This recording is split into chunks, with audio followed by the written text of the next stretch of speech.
Welcome, everybody, to episode number 25 of the Dragon's Den podcast here on the channel. My name is Eric Hopkins, a.k.a. Jill, joined tonight by Mr. and Mrs. Spooby, Brandon and Miranda on the left, and Matt on the bottom right here. And we'll probably be joined by Aaron a little bit later on. Hopefully, he is out grocery shopping, as I understand it, as of right now. So he'll jump in here a little bit. It's a little bit of a wet, rainy, windy day or two here across the United States, especially on the east coast or so, and down there toward Florida for sure. We're going to talk about that here in just a minute. Before we do, though, how's everybody doing tonight? Thankful that we're only getting what we're getting out of this. As much as I hate what we're getting. It's been rather windy, even up here in Indiana, from this hurricane. I just want to say, for like the last 2 weeks, we've been talking about drought and praying for rain while we're getting it. I think we prayed too hard. I'm gonna be real honest with you. We could probably pull back on some of them prayers for that rain because pull back a little bit. Yeah, just go dial it back a little bit. I will say this: thoughts and pride. Seen some of the shots, and even up in Tennessee, horrible. Some of the flooding and shit. Like thoughts and prayers, dude. That shit is rough, big dog. Here's an image of it as it was crossing into the Florida Panhandle and whatnot, right around what was it, about 2 days ago or yesterday, I guess it was. So yeah, it definitely steamed rolled that area for sure. As Brandon alluded to, there's a lot of images and videos out there you can go check out, but this looks to be one of the heavier Category 4 hurricanes we've seen in a while here, for certain, especially when it comes to wind. From what I can tell, it looked like it was very windy. So yeah, I mean, and as Brandon alluded to as well, in Tennessee, this is hit hard in places where it wouldn't normally hit coming from the direction it came from. North Carolina. Yeah, Atlanta. Well, I mean, that's not too far. It's a little north, but North Carolina, though, that's even up the East Coast a little bit away from it. And apparently there's reports of dam failures that's imminent there. They've had residents evacuate certain areas, as well as dams breaking in Tennessee. That's just a couple states below us here in Indiana. And here's a video of that rapid flash flooding happening here, taking over this home here. So we'll play that here. Yeah, this is. Oh, no. Oh, we're going to go to the app. We have to, guys.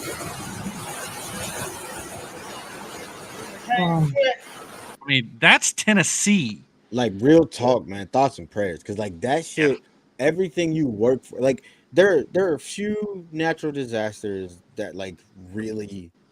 Water. Like tornadoes, hurricanes, like wildfires.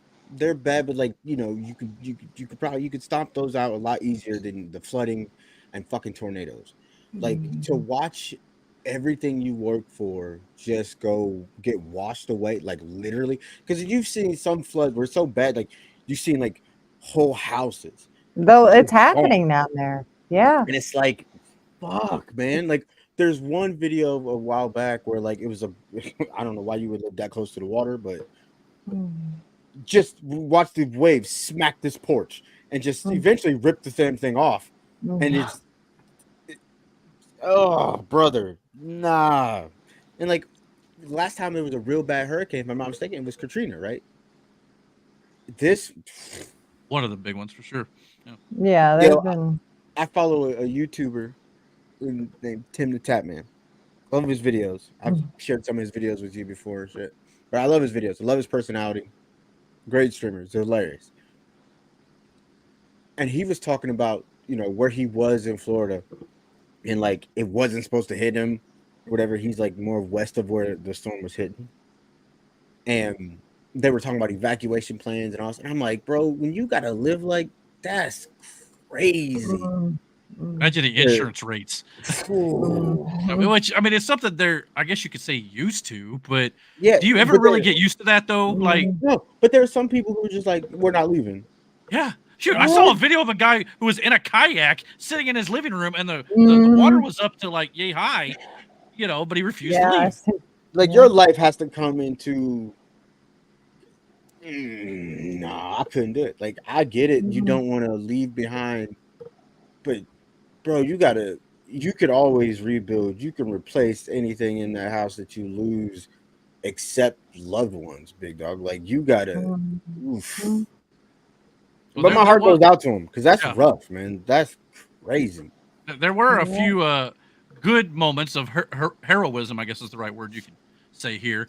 This one was caught on a local Fox affiliate, I believe, of a woman trapped in a car, and this Fox News reporter stopped his reporting and literally saved this woman's life. So let's watch that. It out, and she's screaming right now. I just called 911. Fire department is coming in. We got you.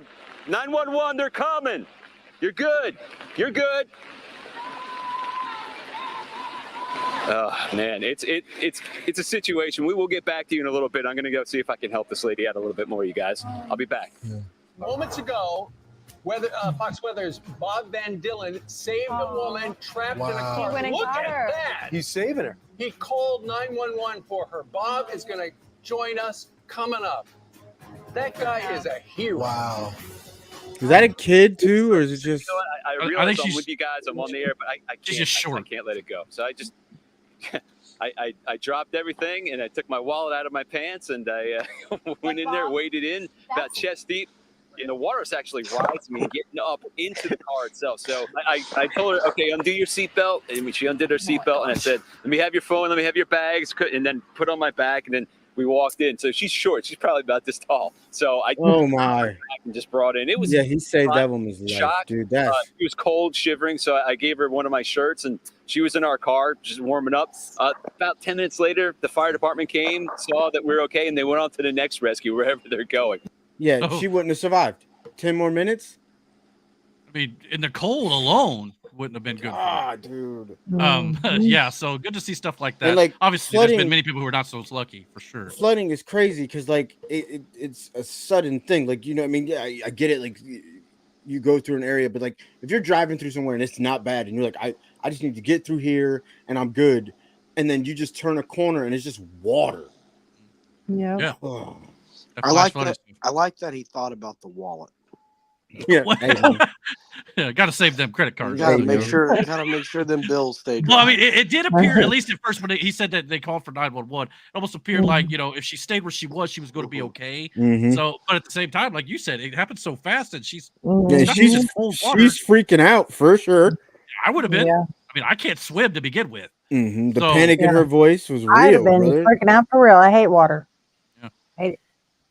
Mike's in the chat. He said, "True hero, forgetting the reporting and doing the right thing." Absolutely. So yeah, that guy of should Yeah. absolutely be He commended. put his life at risk to save hers, and that's more power Yep. to him, brother. Like, not many people would do something in that situation. I would So- love to think that people would, but like, let's be honest. Yeah. Mm. Now, obviously, Sometimes shit just more important. oh yeah, absolutely. Forget the reporting, dude. Obviously, this was before I think the main, or probably before it completely hit landfall, I should say, but it was still coming in hard. There was a video going around of a few Trump supporters, which I thought was hilarious. So let's watch that. Of course they are. That's wild. Just, This is what you should do. That's wild. just across town, you know. And there'll be some people who don't want to be saved by them just because of that. Yeah. I'm sorry if it comes between me and drowning. I mean, I don't care if you got a Harris flag. I'm jumping on the boat. You know what Yeah, I mean? yeah. I mean, if politics means that much to you, That's maybe you need wild. to rethink your life. Yeah. You know Yeah. what I'm saying? Yeah. Yeah, that's a little much there. a little on the extreme side, you know. Oh, hey, you saved my life. Hey, you vote for Trump? Maybe I won't. Nah, you can go ahead and leave me in No, the just, boat. just leave You me can the go ahead and guy. leave me in the water. I'll be fine. I mean, wow, that's just insane to me. That's sad. That is It's true. insane, but it's true. Yeah, Some people You're probably like would. dead ass. You're not wrong. yeah. I mean, they're I'll be probably dead few if and you're far gonna let between you in Florida. save me, you racist. What? Bitch, I'm trying to help. Fine, You rather just try. drown? Yeah. Oh my I'm gonna God. go ahead and Yeah. get up out of here. Yeah. Moving on to the next. You know, You better keep stroking, bitch. I'm gonna tell you that's crazy. Trump 2024. Say that from my dry ass boat. Wing. Get the fuck out of here. Man, I tell you though, this world's nuts. For real, for real. You You have, know, you have it- no idea. I have every idea, and then some. But yeah, it's insane. Like you okay, you got it. Well, we got a bunch of stuff to talk about tonight. We thought we'd mention the hurricane thing first. Like Brandon said, and all of us agree here. Thoughts and prayers, For sure. everybody Yeah. involved, and hopefully everybody comes out safe. I know some people did not, but hopefully for speedy recoveries and all rebuild and everything that's going on down there. There's nothing in that house that's more important than your life. Like all that shit can be replaced. That you lose nothing but memories, and those can be made anew too. So And that's hard to lose. I understand, but but I'd rather make new ones than not. Get out of your house if you're in Florida.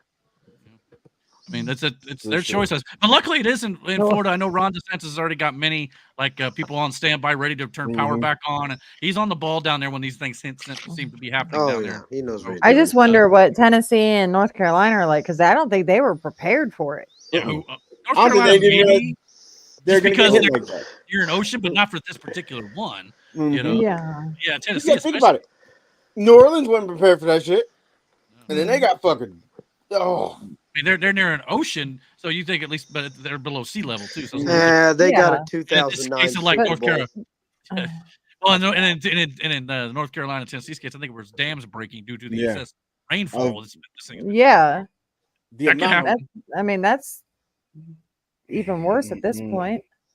You had gators in neighborhoods and shit, like in New Orleans when that shit happened. Florida's got gators. No, there was gators in the streets today in videos.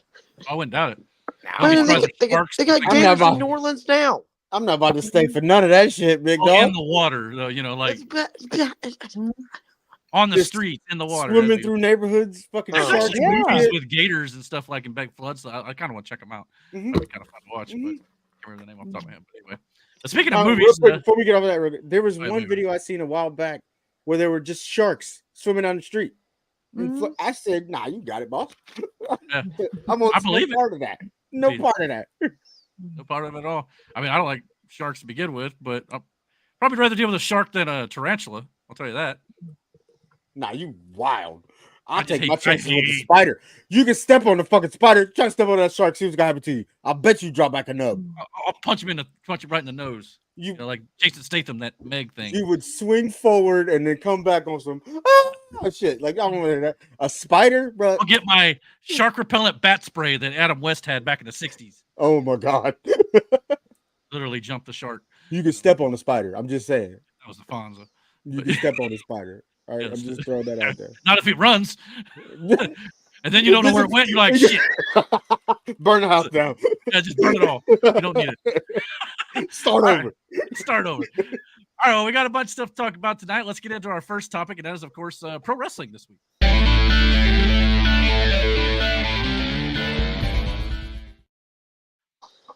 Thought we'd get into a little bit of pro wrestling this week since we haven't talked about it in a couple weeks' time, I believe. But we had a few newsworthy items I thought we'd discuss here. And that is, of course, the first thing I want to talk about is Jey Uso just won the Intercontinental Championship on Monday Night Raw this week. It is his first singles championship in the company. He's been in the business in WWE for a long time and won multiple tag team championships. 14 or 17 years? It's been I can't remember for sure, but it's been a long while. Yeah, you're probably right. I think it's 14. Maybe Mike, our fun facts and trivia guru, maybe he can correct us or not. But either way, but yeah, he had a great match with Braun Breaker, who just won the Intercontinental Championship, I think, like 6 weeks ago. Do you have a problem with them dropping the belt off Braun Breaker after 6 weeks only? Braun Breaker's what, 26? Yeah, he's still really young. He'll be fine. Yeah, I have no problem with that. He'll be fucking fine. Like, you gotta think about it. Long title reigns, crazy work. Gunther held that thing for 666 days or some shit like that. Roman Reigns held his for over 1,000. Long title reigns are great in the moment for what they were. They served a purpose. This only makes the title even mean more if you have title changes. You know what I'm saying? And the fact that you got one on a Raw, not a pay-per-view, it makes it mean now you could lose that title at a house show, anywhere. You know what I'm saying? It makes it more important to see matches that involve that title because you don't know when it could be gone, when it could change hands. I see your point. That's but the I way don't think it used to be. I don't think I'd take the title off Jey Uso at a house show. Not right now. Well, no, it'll never be at a house show. But it also it doesn't have to be a pay-per-view either.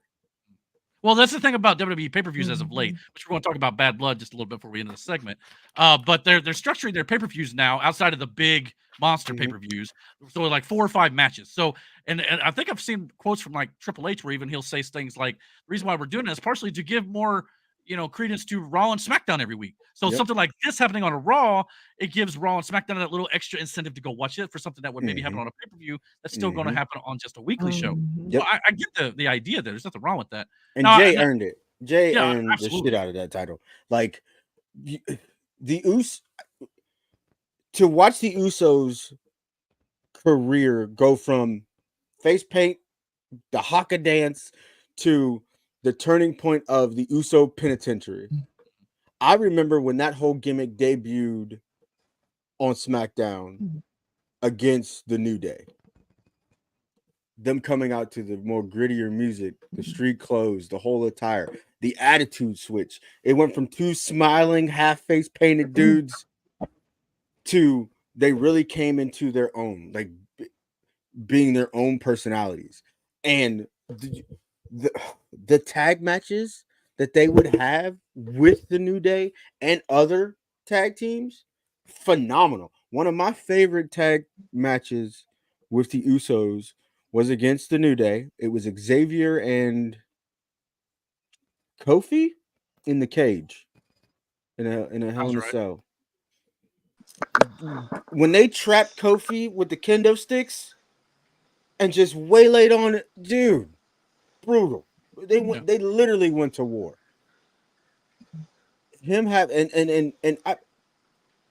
Seeing him stand, and just like Jimmy before Jimmy got hurt, because Jimmy was also great solo.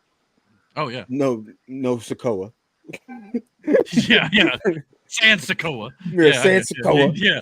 You get what I'm saying? Yeah. And that's why I think there was something that had to be wrong in that match between those two at WrestleMania, because it did not, and they even said it was not what they wanted it to be. So something had to have happened for them to end the way they ended.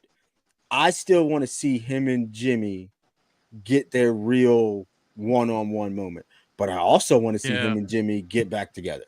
Hell, the first time we seen Jay wrestle solo again, no Sokoa, was against Roman when Roman first came back. I knew then that I wanted to see Jay do something else. You know what I mean? And then him in that match he had with Roman after that was amazing. The one where he right before he went to Raw. Amazing. So like Jay, and then for him to hit Raw, now he's got to do this without his brother and without Roman. This, no bloodline shit here. This is you standing on your own 2 feet. The man got over a word, yeet. He made them trademark a word that's already trademarked. So they can put it on merch. Yeah. Well, and you might be on, like you mentioned a couple things I wanted to touch on. One, Jay obviously right now with Jimmy Uso, I think is still hurt. I think he may be on the mend. He should be coming back too. Obviously Jay was able to go out on his own. That Jimmy has not gotten the opportunity to really do fully yet. Yes, started to a little bit before he got hurt. But so right now it almost feels like Jay is the Shawn Michaels to Jimmy's Marty Jannetty right now. But I wouldn't even put that in the same, because like I wouldn't either. It's the same, because Marty Jannetty, we all found out, was not the best on his own. No, Jimmy can be. Yes. So like I get what you're saying in the instance of them being such an iconic team that to watch them break up, but their breakup, we haven't got that barbershop moment yet. Right. That leads me to my next thing I was going to say. You said that maybe getting a proper one-on-one match. Like I know they had that match at WrestleMania or whatever it was. It obviously did not go as well as I think either one of them probably wanted it to. It was okay. It wasn't like awful or anything. No, it's not what we all expected it to be. A lot of super kicks. I mean, maybe by the next time they do, maybe have got a little bit more of their own repertoire. A little bit was my criticism of it. But if you're going to bring them back together again with Roman Reigns to go into this Bloodline feud, maybe it's Survivor Series against Solo Sikoa and the new Bloodline, you might be able to plant some seeds in there of jealousy a little bit. Of Jimmy Uso, of jealousy of Jay for having this big singles run while he was out. And maybe Jimmy wants to go after the Intercontinental title at some point. Once this whole Bloodline thing is kind of had its big match in Survivor Series, and then it kind of splits off with Roman and Solo, or Roman and Cody, or Brock and Cody, all this other stuff. So you might be able to sow those seeds a little bit. That may be where they're going. So I like that idea. Picking off that, Mike also in the chat mentioned surprised they took the belt off Breaker so fast. However, he said this change it. Well, I'm not to a degree. This change, he said, is fine though, as long as we don't play hot potato with the title. And I do agree with that. Yes, no, but I don't think that's the case. Yeah, I think Braun Breaker, like I said, he's 26. He'll be fine, and this doesn't hurt his stock whatsoever. No, and it doesn't hurt his standing whatsoever. I honestly think that they probably wanted to run with Braun, but then they just started to I think they probably just started to realize, which they've known for a while, that Jimmy's just so over right now. Jay, that Yeet stuff and the crowd, and it's almost like there's like, as much as this sucks for Braun right now, he's so young and so full of potential. I don't think it's going to hurt him in the long run. It's just the right move to do. And Braun even posted this on one of his social medias this week, and he said, "Recharge, refocus, EAT, eat." So he's going to come back as stronger, better than ever. And they might even use this moment to kind of propel Braun Breaker beyond the Intercontinental Championship a little bit. Maybe challenging for Gunther, make Braun a babyface more, which he kind of is getting cheered anyway. He's kind of this little in between right now. He's this he's like this anti-hero. People just want to see, and you got to think about Stone Cold's success. I don't mean that, but you got to think about Stone Cold's success. It happened off the back of him being this anti-hero. The Rock, his personality. Everybody loved him being a dick in his catchphrases to people. So people want to see Braun do the Braun shit where he hits the ropes as fast as he fucking did, which is crazy. I think wrestling for a while has missed the person that smacks people in the mouth. You know what I mean? And that's what Breaker has brought to. Even in NXT, it took him a minute to get there because you got to, knowing who his father was, that whole gimmick. That's what he came in with. The tie-dyed and crazy bright colored tights, singlet. But then he had to step out of that shadow. I'm not Rick. I'm not Scott. I am Braun. And he became that. So like this does nothing. His style of wrestling and his attitude, the smack you in the mouth business, all business, is what I like about Braun. So him losing it. I mean, I will say 6 weeks. I don't want it to become a habit where WWE does that. Hey, 6 weeks, drop the title. We got a better guy. I don't want to, but occasionally, I think in this particular instance, I think it's going to be okay. That's all I'll say about it. I just don't think it was a mistake long term for Braun Breaker at all. It's not like he's being buried or anything like that. I'm sure he'll come out probably next week. But that happens, destroy someone. Dude. That happens every time somebody loses a title, no matter what fucking company you're in. If your favorite wrestler loses a title, the first thing anybody says is, "Well, they're burying him." They're burying him. Yeah, you have no fucking idea. Yeah. I can buy this. Mike said prediction: Braun Breaker will succeed or exceed his dad's success in the business. I can fully see that. Absolutely, for sure. But now, you guys think about it. Taking nothing away from Rick. No, but Rick. Let's be honest. Rick and Scott, they were a package deal. Their fame came from them being together. Now, Scott, don't a little get me bit later wrong. on, but yeah. But who's the standout? Who's the standout in that? Scott. That's what I'm. You get what I'm saying? And I'm not saying Rick was having bad matches because Rick would do some barn burners. But at the time, you got to think about what WCW was and what they were fucking doing. If you weren't part of the NWO, you wouldn't get no TV time. So Rick sat on the back burner for a long time, and Scott was the one that was in front. You know what I mean? And if you ask me who's the better wrestler, in my eyes, it was Rick. The better entertainer, Scott by a landslide. Okay, for reference here, here's a picture of Scott and Rick Steiner as a tag team. Rick is on the right. Rick on the right is Braun Breaker's real life father, and is Scott Steiner on the left. Braun is his nephew. So Scott would be his uncle. So for those of you who don't know, but yeah, so you can see definitely the similarities here with both guys in the family lineage that's coming down here to Braun Breaker for sure. So Rick was the better wrestler, but Scott was the better entertainer. But Braun is the best of both worlds. If that makes sense, because his promos are great. Yeah, Rick's was not too much, no. or mostly just the barking. Yes. You know, but that's what it was. But once he got in between the ropes and that bell rang, that's where his talent was. Rick, Do you see the success Rick they was have? one of the best mat wrestlers ever at the time. To me, what was that, Matt?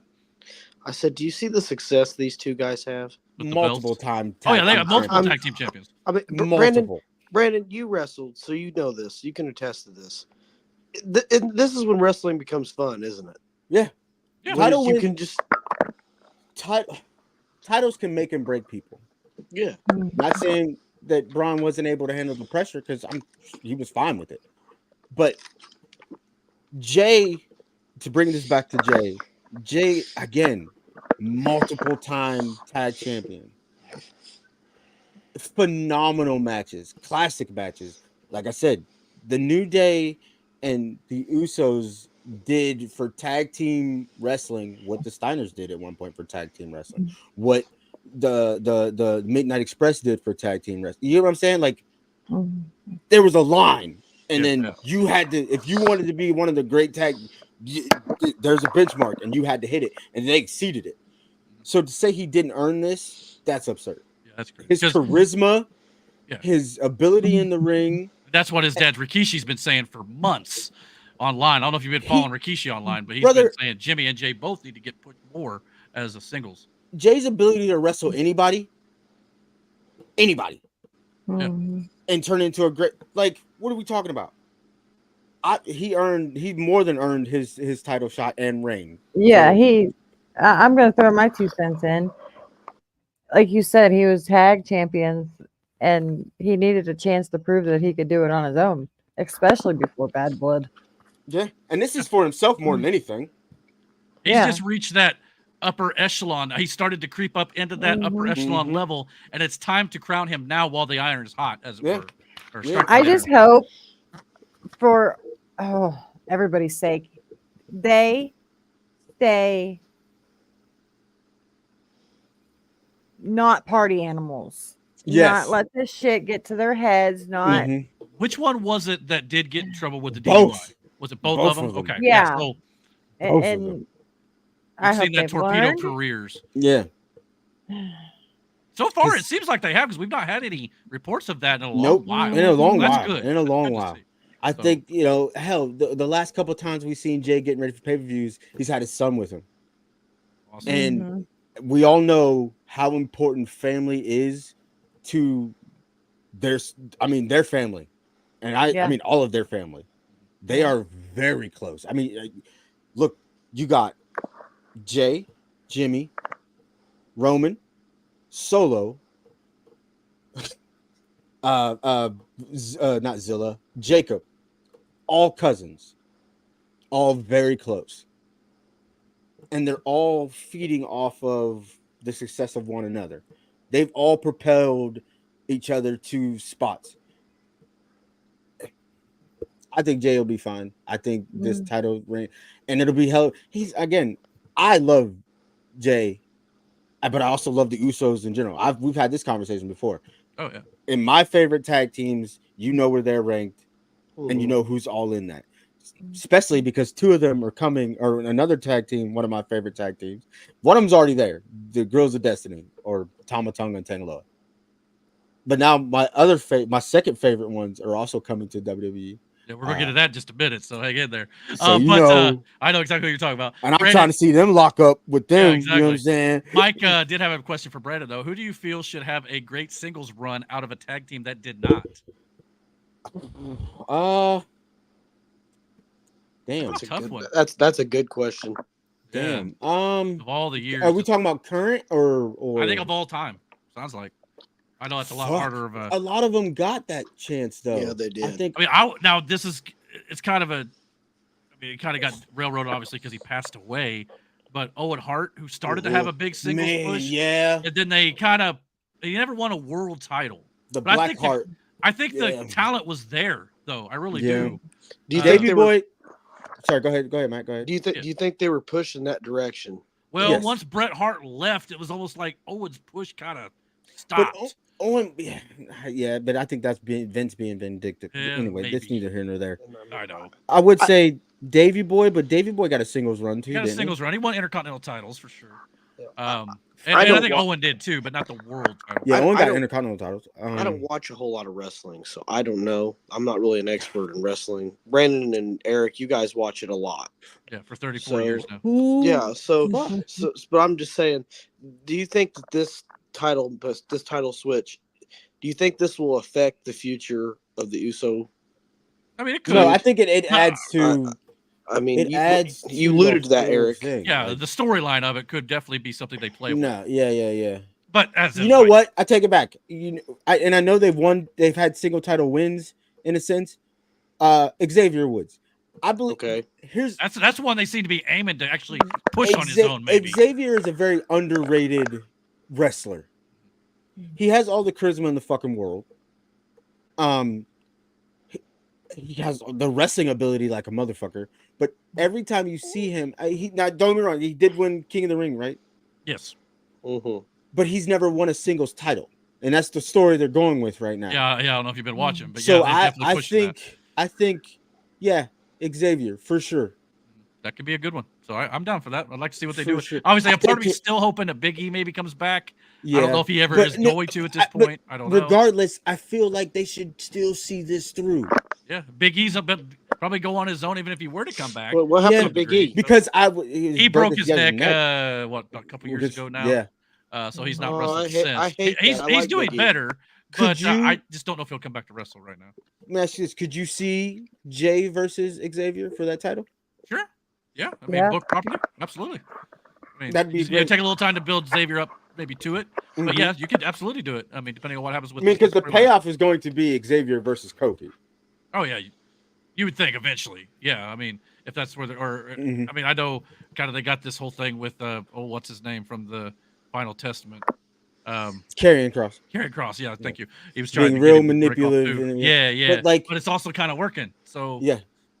But damn, dude, Mike. That's a good question. But I guess if I had to give an answer, it would be Xavier Well, from the and New Day. as Mike said here, just his opinion, the New Day breakup is overdue. It has been a decade. Yeah, Woods and they've needs the killed big it heel though. push. But they've killed it. They have done a great job. They Absolutely. took a gimmick that shouldn't have worked, that came from Big E's preacher of a dad, in a sense, and turned it into when they were being super positive, but they were heels. It was hilarious. Especially if Big E does not come back, Mhm. it would make sense even more so. But even if he does come back, you can still it just goes to show that Xavier is just he's reached a breaking point. That it wasn't about even Big E. It's about him now. You know what I mean? Him proving to everybody that he doesn't need the New Day to be somebody, and he doesn't. I think if I would have to give a guess as to it would be that Xavier Woods. I always love the goofy trollness because I am a troll myself. Of the New Day. Brother. Yeah, I'm a troll myself. You like that with our truth too. When when he used to play that trombone, I used to be like, somebody fucking take it from him and like hit him repeatedly. But you know what? Brandon?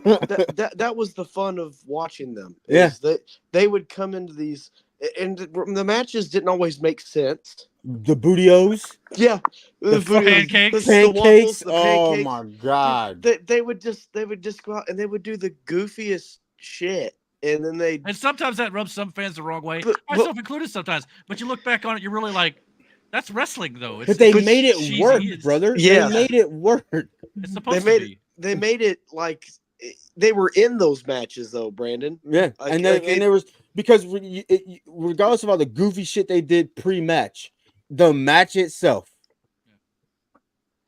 you know what I mean? Like you got quality. So again, I'm not gonna beat this horse any fucking more, but Jay deserves this, and I'm super fucking. I was pumped that he won it. Jackson, it was enamored that he won it. Yeah. So I'm sure he was yeeting like crazy. Yeeting and super kicks. You know how he gets. Oh yeah. Well, when it comes like this was overdue.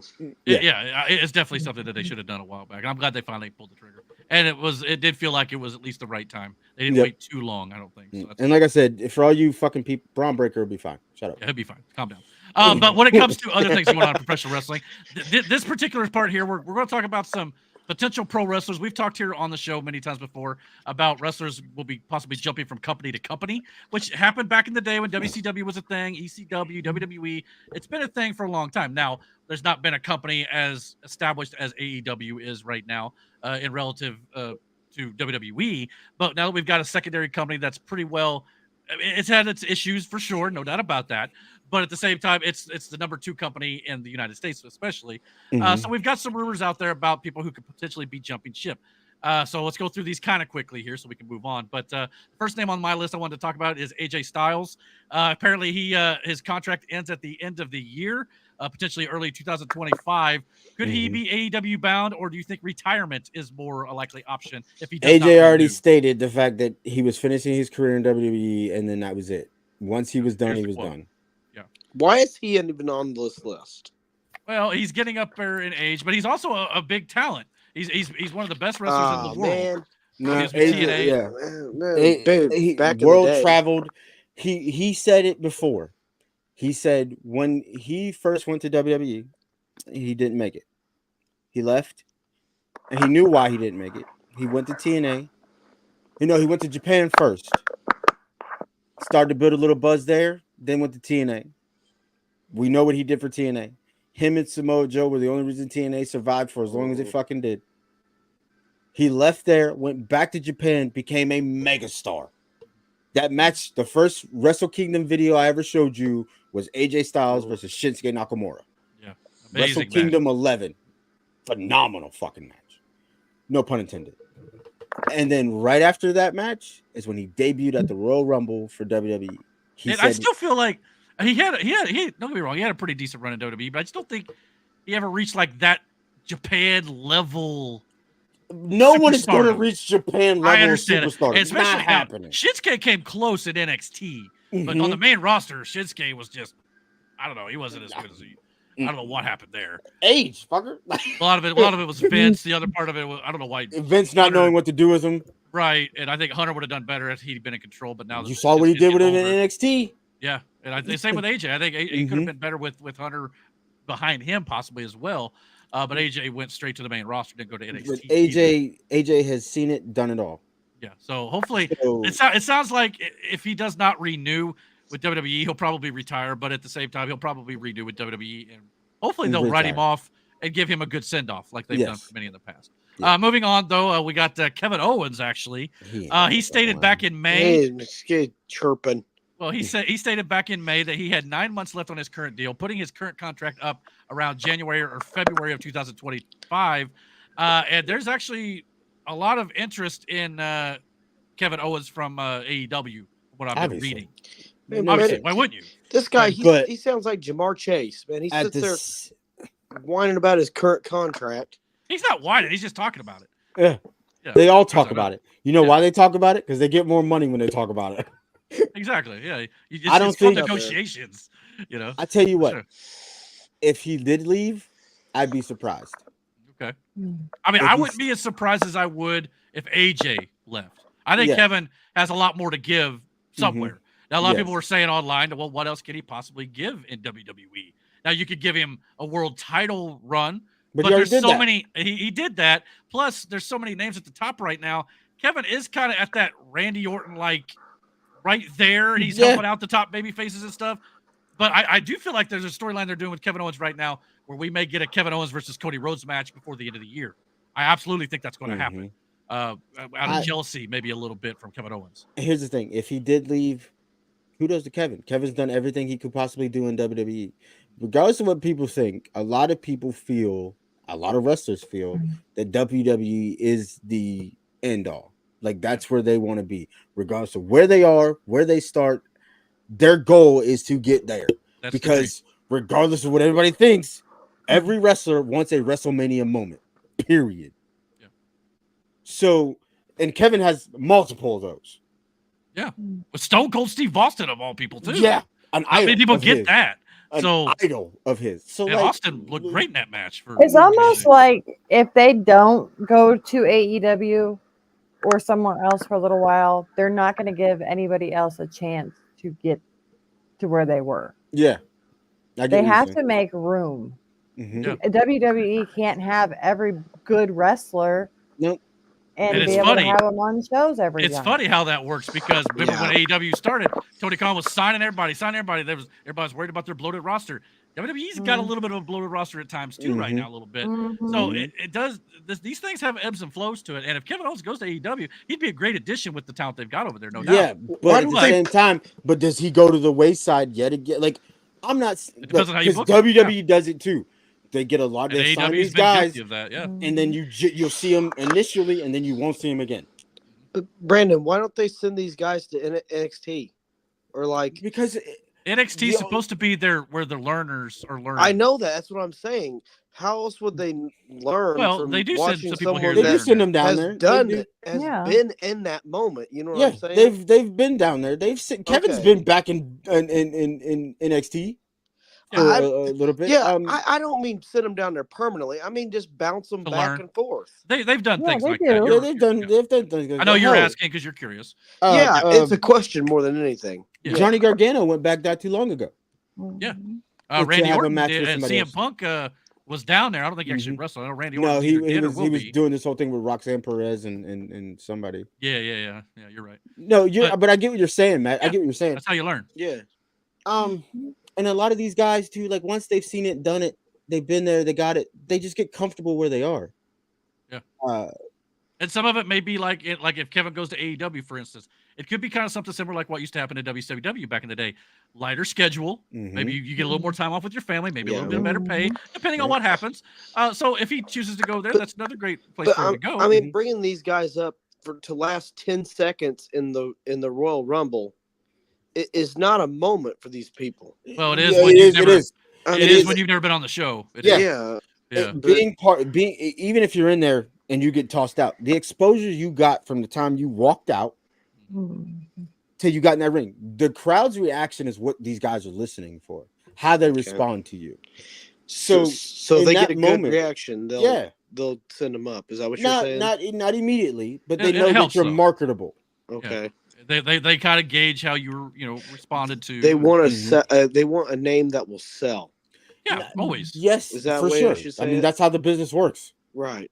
Yeah. They also have to be good in the ring, good on the mic, and all this stuff. But how the crowd reacts to you is a lot of it. I mean, not all these people are going to walk in like Ronda Rousey and just run the Divas division or run the men's division. Well, no, they don't have that name recognition when they get started. But that's what I'm saying. But some of them do. Yeah. People knew who AJ Styles were. People knew who Kevin Owens was. People knew who Sami Zayn was. Samoa Joe. Who Nakamura was. Samoa Joe. So there are some guys who skip that line they're not AEW, NXT. I was so glad that Nakamura didn't, that Finn Balor didn't, that even though it was short, Kevin Owens didn't, Sami Zayn didn't, because now you get to see who they really were and what they could do, and then they went to the main roster.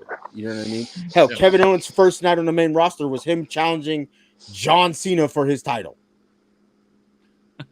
Mike said in the comments, he said, KO has a lot left to give in WWE. In AEW, I fear he'd just be considered a WWE traitor. To WWE fans, AEW fans, they'd be like, yes, we got Kevin Steen. You know, just for a while. Again, it all depends on how Tony Khan would book him.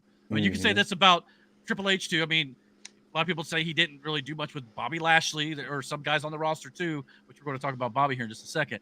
But so it just depends on how the booker books them in all cases on both companies. So it's difficult to book somebody like Lashley.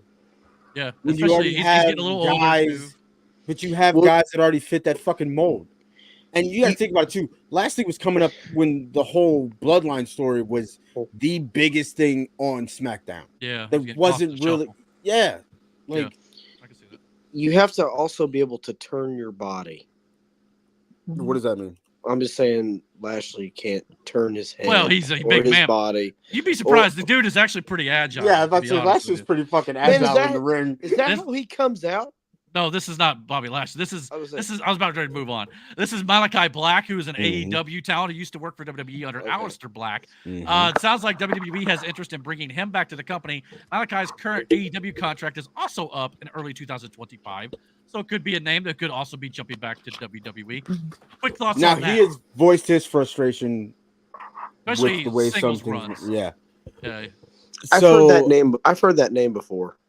And I loved Aleister Black in NXT. Fucking loved him. And Hunter would probably use him pretty well. I'm not gonna lie. He damn sure did when he was in NXT. Yeah. And He's one for of those the guys, him and the next guy we're going to talk about, who AEW has kind of fumbled the ball a little bit on. Not going to lie to you. And Aleister Black should be competing with Kenny Omega and stuff like that in the main event. God, Don't get me wrong. I love his 6-man tag work with the House of Black too. But he can also do that other stuff. Yes. If booked properly. So that is a knock on AEW a little bit. So yeah, he would be a good hand too. The next guy though, Miro. This one, I don't know how you fucked this up. Part of this, to be fair, I think part of this is on Miro. Miro has requested his AEW release. Miro recently signed an extension in 2022. I'm not sure how long the extension's for. And the issue with Miro, though, according to reports, is that he's been refusing to be booked to lose and won't accept creative plans for him from Tony Khan and AEW. So some of this could be AEW a little bit. Some of it could be Miro not wanting to play ball. So in that regard, you can't put it all on AEW in this particular instance. Maybe. But here's the thing. I get his frustration because for the longest time he was losing matches that just making it. Not just with Vince, even when he went to AEW, he had a run where he was there for a minute. This is when he had blonde hair for whatever fucking reason. He was booked as a monster, not quite early on, but then he eventually was as the Redeemer. But that was like there were these spurts. You'd see him for 2 or 3 shows, and then next 2 weeks you wouldn't see him on TV. Then he's thrown in some bullshit storyline that lasted maybe 2 or 3, shows, and then you wouldn't see him again. And the last time we saw him, he was with his wife, CJ Perry, but they apparently got divorced or in the middle of a divorce. And after that happened, they both just disappeared from television. Yeah. So we've not seen him in months. Brandon and Eric, look at that man's legs. I know, he's massive. Miro is a big fucking dude. And I love Rusev Day. Whatever. Rusev Day was the greatest shit ever to me. Crush. Yeah, it was awesome. I must break you. I crush you. Mike wrote in the comments, WWE and Vince McMahon dropped the ball with Malachi Black or Aleister Black. Now Hunter can fix that mistake. Absolutely, he could. And hopefully if he does go back, hopefully he would. I don't know what that'll mean for Buddy Matthews and Brody King. Both guys are talented enough to have singles runs. Yeah. They can continue as a tag team. Yeah. Or Buddy Matthews may end up back in WWE too at some point because everybody needs to remember Buddy Matthews is married to Rhea Ripley in real life. So that's a thing too. So, and Aleister Black is married to Zelina Vega in real life. So yeah, that's partially why Andrade jumped back to WWE from AEW because Charlotte and him are married. So Miranda's favorite female wrestler. The last group I want to talk about was Brandon. On the same list as Taylor Swift. Yeah. There we go. Brandon's aforementioned other favorite tag team, the Lucha Brothers. Now, Tony Khan and AEW tacked on an extra few months to Penta's contract and are apparently going to be tacking on a little bit of injury time to Rey Fenix's contract, which could add about another year to his current AEW deal. Not saying it's not petty, because I did not like when Vince McMahon did this either. However, it did seem like a lot of times when Vince McMahon did it, they were like, well, it's WWE, so he's got to do what he's got to do for the business, and now Tony Khan's being selfish. Vince was being selfish too. Yes. So let's call a spade here. Okay. But time will tell on the Lucha Brothers contract situation. But for the time being, it sounds like they may be in AEW a bit longer, possibly putting other teams over before their contracts run out. Then that's just shitty when you just run them into the dirt like that. Let's hope they don't just do it like that, like Vince would do. Let's hope it's a little more respectful. Shitty. But could these guys be great in WWE? Absolutely. Yeah. I mean, yes. Hopefully they're not just feuding with the LWO every week. Put them in NXT. That'd be great too. I mean, put them in NXT. Shoot, man, they can main event that card down there. God, dude. So yeah, I mean, who knows? You imagine Frazier and Axiom versus these two in NXT? A lot of fun. Yeah. Oof. I mean, NXT, I need to watch it a little more. I've been a little bit behind on it and Ring of Honor a little bit. There's just so much wrestling to cover. I'm not going to lie to you. Yeah, it's hard to cover all of it. But I thought this was something we'd at least talk about the talents that could be jumping back and forth. So all these could be great, but this just goes to show what Miranda and Brandon have said before about how these talents are just going to happen. That's the nature of the business when you've got two relatively successful companies and one majorly successful company. So it's going to happen here. We'll have to wait. Brandon and Eric, I have a question that pertains to wrestling. Yeah. Is there like a time period where this happens like more often than not? Yes, around the summer and winter times. Is there like is there like a season for when they start Contracts dropping go off up. rosters? It just depends on when their contract was signed for. So Yeah. if you sign it for 2 years, depends on what month you sign it in. It's going to be 2 years later. Okay. So it just depends. But a lot of this, like in Kevin Owens' case, be like, well, he's getting interest from AEW, but because he could say that now, he might get paid better in WWE because he could use it for negotiating power. Or get more time off, more pay. Kind of like when sports players do something like that. Yeah. Well, okay, I may go to. Okay, I know you're I Yankees did it. fan. I'll go to the Mets. But if you Okay. pay me, I'll stay with the Yankees. Mm. You know, Right. so it's one I of those deals. understand. I understand that reference. Okay. Contract negotiations are nothing but, well, if you don't pay me this, I'll go this way. Type Pretty shit. much. Okay. All right, we got a So- couple more wrestling things I want to get into, and then we'll move on. I know we got to keep the show moving a little bit here. Big thing. Speaking of debuts and people moving from different shows, this week on AEW, MVP showed up. Formerly from WWE, he debuted on the show, and he's apparently officially signed with AEW. And he confronted Prince Nana, who is the manager for Swerve Strickland, the recently and now former AEW World Heavyweight Champion. So MVP was looking to recruit Swerve Strickland in this segment. He handed Nana a card and said to tell Swerve Strickland to call him when he wants to upgrade and do some real quote unquote business. Now, for those who don't know, in WWE, MVP was kind of the ringleader a little bit for Bobby Lashley on the far right, Shelton Benjamin kind of on the left in the black shirt, and Cedric Alexander. They were a group called the Hurt Business. So they were very underrated and underutilized by Vince McMahon at the time. Like Brandon mentioned, kind of because the bloodline stuff was kind of going on and things like that too. Maybe a little bit of fear of maybe kind of drawing comparisons to the Nation of Domination. That's Maybe exactly what it was. That was probably a lot of it. But at the same time, was a popular group back in the Attitude Era. Obviously, there was some racial things with that. Because it fit. It fit, yeah. It was well done. I thought I had no problem with it. But MVP has officially signed with the company, and Bobby Lashley and Shelton Benjamin are currently free agents. Yep. So what are the odds that MVP, dropping the word business, is looking to reform what I believe has now been trademarked as the Hurt Syndicate in AEW? Why do we have to do that? Just give it a totally different name. Well, I think it's kind of like what they did with the Undisputed Kingdom. It's still, but it's You see still, what I'm saying? But why? It's bringing in something that's already kind of known to fans, so it's not no, completely fresh. But this is always your opportunity to do exactly that, though. Yeah. Well, it's like when Eminem, or was it MXM Connection with Mustafa Ali and Mansoor Get it, but like the guy. Anyway, the same sort of gimmick they had WWE too. But yeah, this is your opportunity. This is when you go somewhere else. It's always about rebranding. You don't want to just go there and give people the same shit that you gave them elsewhere. Then I understand what you're saying here. In my opinion, though, in this particular case, since they were underutilized in WWE, this could be an opportunity to fully realize that vision. Yeah. You're 100% correct on that part too. So I like that in that regard. And not only that, this could go one of two ways. I'm intrigued by this. Now either Swerve Strickland, the former AEW champion, could either accept this offer given by MVP and dump Prince Nana and lead the new Hurt Business, or Swerve can deny that offer and go against possibly Bobby Lashley and Shelton Benjamin debuting. And then you also bring in Powerhouse Hobbs as the newest member of the Hurt Syndicate here for the next feud with Swerve Strickland. Yeah. It's interesting also to note that Powerhouse Hobbs was at the side of the stage entryway during this promo, taking in this exchange here between Prince Nana and MVP. So it definitely appears like this is possibly the route that they are going. So either way, I'm fully intrigued by this. I just can't get over this guy's name. Powerhouse Hobbs? No, the first person is Will Hobbs. The other one. Nana. Oh, Princess Nana. Prince Nana. You better calm down, brother. Prince Nana on the right.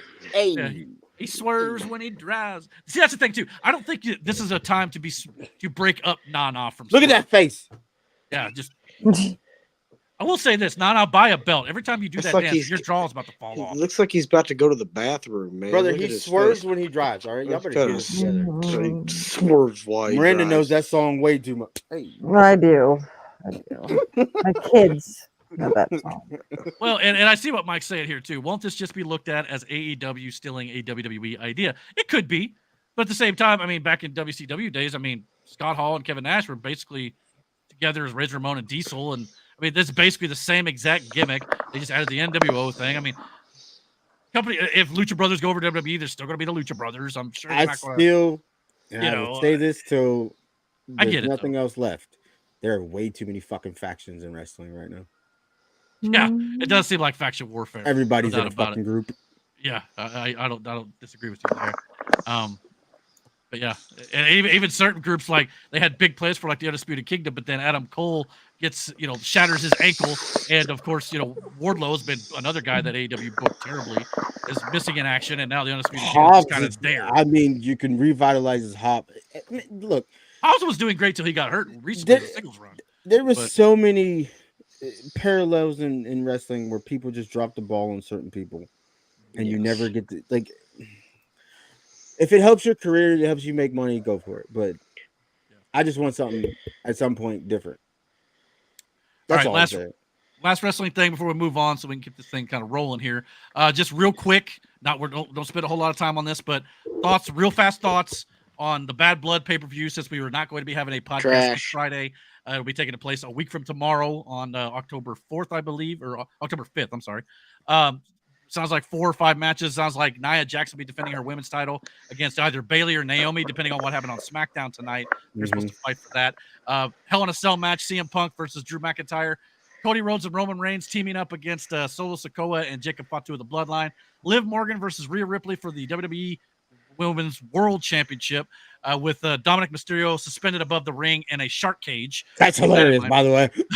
And Damian Priest versus Finn Balor in that blood feud from the Judgment Day. Quick thoughts? Not a bad match, I see. I'm being real honest with you. Yeah, top to bottom. Depending, even if that ends up being a triple threat match with Bayley, Naomi, and Nia, that could be. I hope not, but yeah, I wouldn't mind being Naomi. Just seeing Naomi, have Naomi do it. Have her wrestle Nia Jax. Man, that tag match is gonna be crazy. Yeah. I hope this is the end for the CM Punk Drew McIntyre feud. Usually a Hell in a Cell match will be. It has to be. I hope it has to. I hope it will be. We need to. I get it. But this has to end at some point. It's got to stop at some point. Okay, go Drew. Drew. But I feel like neither one of them are going to be happy. Like no. The way the story's set up, no. Miranda, neither of those men are going to be happy, Miranda. You're 100% correct, because you thought it should have ended when Drew beat him. Mm-hmm. And yeah, no, or when where do CM you go Punk, from here? After the strap match, then CM Punk should have been happy. Yeah, apart from one of y'all dying, which is no. But what I'm saying is because that's the way it's set up. Like it's hit this point to where like now they're going to be locked in a cage. Hell, they've even said one of them. You know what? The loser should retire. Did I hear that correctly? Let's see where Miranda's going with this. Did I hear Dominic Mysterio's in a shark tank? Yes, to keep him out. It's basically just a small cage hanging suspended above the ring or above the aisleway or something. What's that all about? There's not a shark in it. No, it's just to keep him away from the two women as they're fighting, so he doesn't interfere. But he's getting out of that cage. But 99% of the time, the person in the cage usually gets out. Yeah, somehow or another. So he'll pick the lockers. Shenanigans will ensue. And why are these two women fighting over this dude again? Okay, first of all, Matt, they're not fighting over Dom. Okay. Yeah. Okay. It's bad blood between the two for the championship. So I seen this video of Rhea Ripley in these jeans, brother. Okay. Like what does that? Miranda's like, come again. what I did. What does that have to do? What the fuck does that have to do with my question? I don't blame you for that because I threw that softball down the middle of the plate. You had to swing.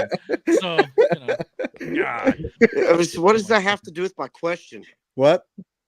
I listen. I had that picture in my head and I forgot about what you were talking about. Why are these two women fighting over no reason? They're fighting over the title. Title and Liv Morgan. What title? That's what I'm asking. The Women's World Championship on Raw. And Liv put Rhea Ripley on the shelf with an injury a little earlier this year. So thank you, Eric.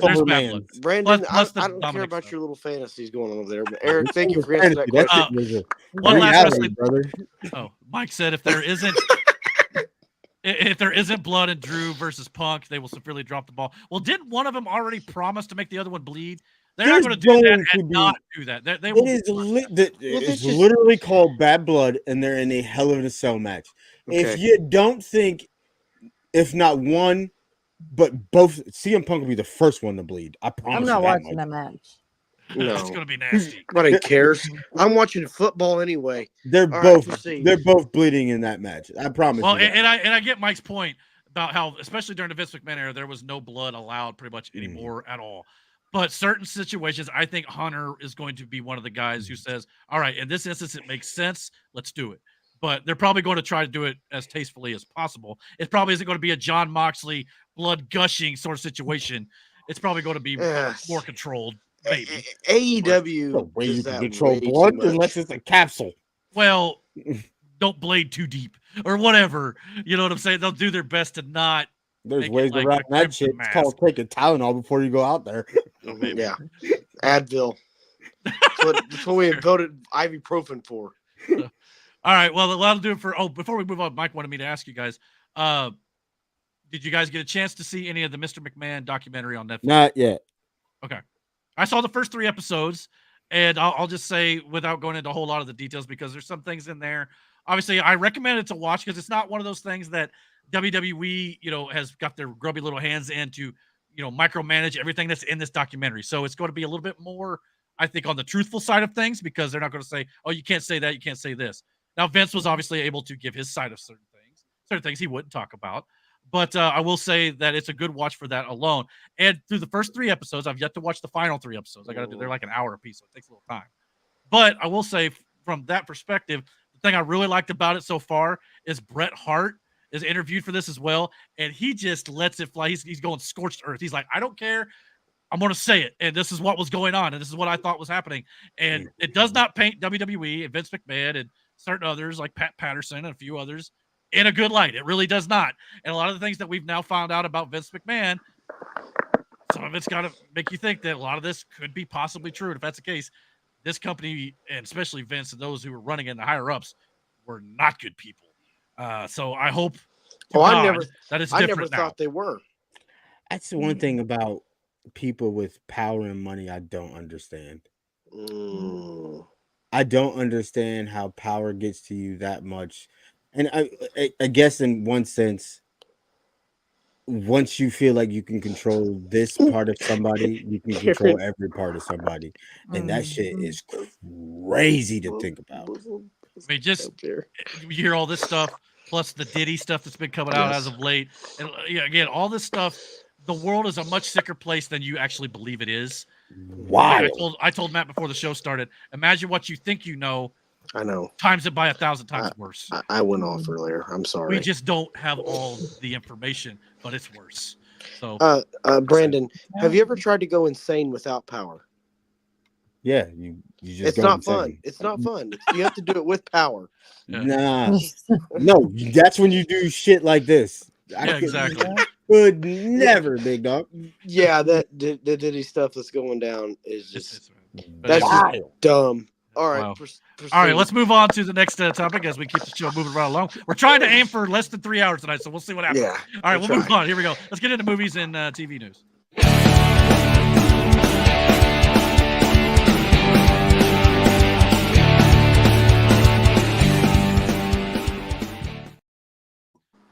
Guess all the right, question so is, what's that? How many internet browser windows do you have open? I've got 2.5. It's not nearly as long.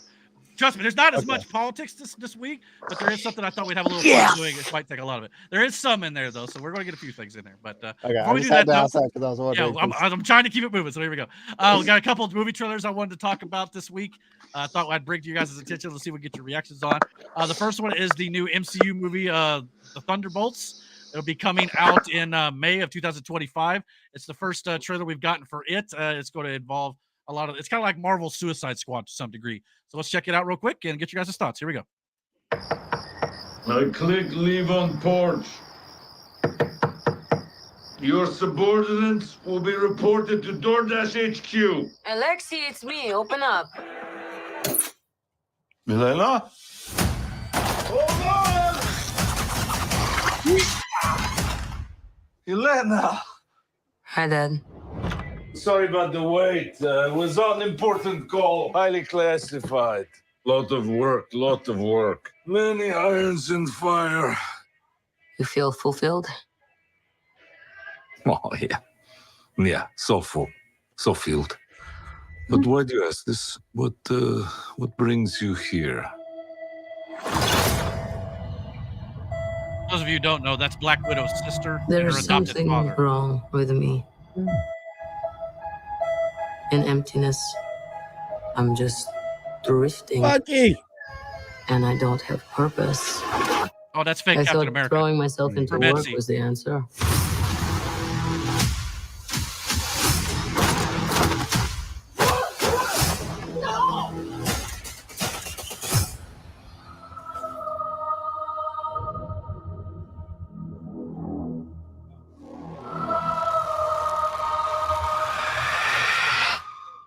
With your feet on the air, your head on the ground.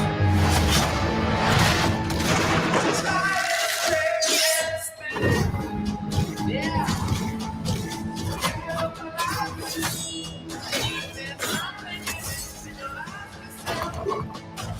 Oh no. Who are you? I'm Bob. Who sent you, Bob? Nobody. You were all sent?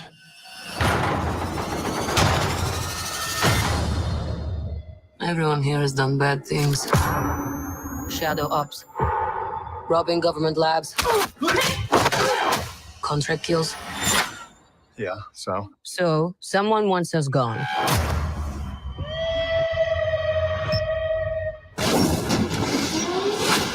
What the hell? We're brought up with this belief that there are good guys and there are bad guys. What's the plan? This could get messy.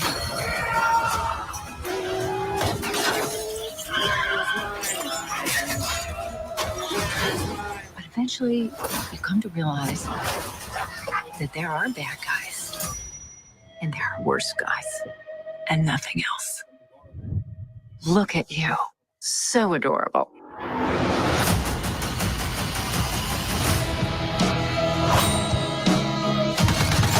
Don't worry, she's bulletproof. What happened to bulletproof? It's bulletproof-ish.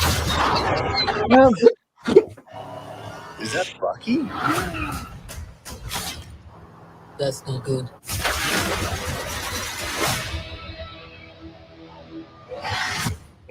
So it seems like with the last two trailers we've seen now, this movie and Captain America: Brave New World, it feels like the MCU is getting back to a little bit more of that grittier, almost like Captain America: Winter Soldier-esque vibe with the next two films. Which, to be completely honest, if it's like that film, Winter Soldier, I'm completely down with it. And I think it'll get a little bit more fantastical when we get back to the Fantastic Four. Probably, I think it's slated for July of next year. Right now, we don't have any trailer for it yet, but They're you guys- building it. Two They're building things. it again. Two things. Did he wash his mouth out with dish soap? I think he did. And did Bucky pull his arm out of the dishwasher? Yeah. Okay. I didn't know it was. I didn't know if it was dishwasher safe. Gotta I had wash no that idea. thing somehow. I don't know. I had no idea. I didn't think you had to wash it. I didn't either. But I he mean, it probably does clearly start to pulled that smell. bitch. I figured it'd be more like a car wash, though. You got to scrub it down, but not the dish. I mean, it works. But This motherfucker pulled his arm out of a dishwasher. They're definitely building it. It's like I get kind of like a back build vibe to this. well, And this it's- is one of those things okay. too. Like, if I don't think you're going to have to see some of these series, but it helps to see Falcon and Winter Soldier. That's where you learn about the fake Captain America, as it were, a little bit. Yeah. Also learn a little bit more about Elena and the Red Guardian, which is the bald guy. Black cracking Widow. jokes who- yeah, and Black Widow as well. You get a little bit more of Elena and Hawkeye. And then you got the Ghost from Ant-Man and the Wasp. You've got, what's the Taskmaster from Black Widow as well. And of course, Bucky. And the new guy there's kind of cowering in the poster, whose name was Bob in the trailer, turns out, I think, to be Sentry in the comics, who is basically Marvel's Superman. Yes. Yeah. So, this is a Is team. that the arm from Wakanda? It looks like it. I think it's the same one from Endgame and all that. if I'm not mistaken. Got Probably the last upgraded arm he arm. had. I can't remember what he had in Falcon and Winter Soldier. It might have been. It the was same his arm. old one. Yeah, Was it his he, old one? he needs another one. So, well, not to mention the one in the, I think, like Infinity War. Remember, Rocket said he'd get that arm eventually. Yeah. Rocket eventually did get the arm in the Mhm. Guardians of the Galaxy holiday special. So Mhm. I don't know if Bucky actually has that one anymore. So, yeah, maybe his old arm. I'm not sure. But No, yeah, that so looks like a newer arm. a newer deal. Okay. What is it with Rocket and body parts? Dude, It's Rocket. What do you want, man? didn't he trick that guy out of his eye or his leg or some shit? Yeah. He's like, I'm gonna get that. I'm gonna get that. Yeah, I'm gonna leg. get that one. Yeah, he's That's like, wild. I didn't even actually need it. I just want to see what it looked like hopping around. What was it Yeah, like? yeah. I know this is unrelated, but in Guardians of the Galaxy, almost if people have not seen this, they should have seen this by now on the show. It's a few years old now. Oh. There is a scene where Rocket is walking as their prisoners. Oh yeah. And he is sitting to the prison guards, bragging, telling them that, oh, I'm gonna get out of this one. I've been in a bunch of prisons. We're gonna get out of this one. You have a plan? No, not really. Not really, but we're gonna get out of this one. Yeah. Anyway, but back to the, I'm intrigued by this. It looks fun. I mean, I will say this about Marvel. They went through this whole period, obviously, where they were trying to inject some agenda stuff, and there's like Disney was doing in general. Now, Marvel has since reshuffled, has fired certain people, and are in the mix of altering some of their content and trying to make more quality and less quantity. Now, in this regard, Captain America: Brave New World and Thunderbolts, I think, have been rewritten a bit, reshot here and there, but they are still two of the remaining few that have already been pretty well shot when they decided to go back and reorganize things. Fantastic Four First Steps in July of next year will be the official first film from scratch that has been completely with this new kind of creative direction. So, say with like Agatha right now. I wish they would have done that with Star Wars. Well, I think that maybe Star Wars is maybe getting to that point, because I don't know if you saw the news earlier this week about the Mandalorian and Grogu film is actually going to be the final outing for the Mandalorian, and there will be a season 4. So it sounds like they might be starting to change some things over there as well. Good. So I have a little hope here, but I want to see what the rewrites and stuff from these are doing coming into next year. Man, I hope, because I'm a Star Wars fan, and I don't want to see a guy like this. There's a lot of things still that was in Disney and a lot of other these companies' pipelines that have still yet to be released that are going to come out in the early part or mid part of 2025. After that, some of these companies who kind of adjusted, getting away from some of that woke stuff, is going to hopefully start to be seen a little bit more going into later next year and into 2026. I hope so as well. I hope that's the case. So, but until then, this is what we got, and hopefully this will all work out well. It looks good. I like the trailer. I like the trailer for Captain America, and we'll see where everything else goes too. But yeah, the next one I wanted to get into right quick is the Ballerina. It is a trailer that is a spinoff of the John Wick franchise. I know Miranda's a big fan of that. Brandon as Even well. though she ain't seen the fourth one yet. Now, I will say this has no spoilers for the last John Wick movie, and I'm not going to say any spoilers for the last John Wick movie. So, Get it together, woman. Try not to ruin it if you've seen it. For Miranda here. At the same time, let's watch this real quick. It's going to come out next summer, so let's check out this spinoff called Ballerina.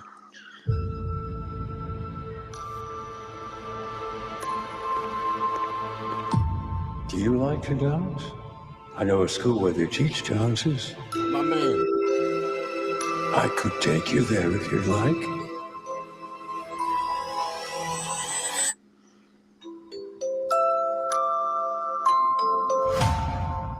To stop the assassin, you must become the assassin. You will always be weaker. You will always be smaller. You want to win? Improvise. Adapt.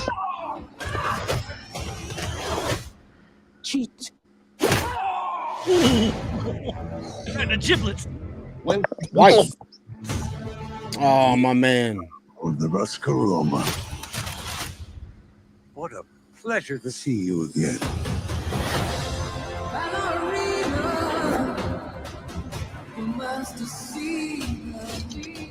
You have no idea what you just walked into.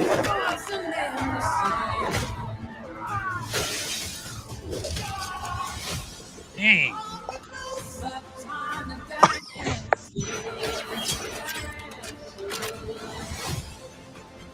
They killed my father.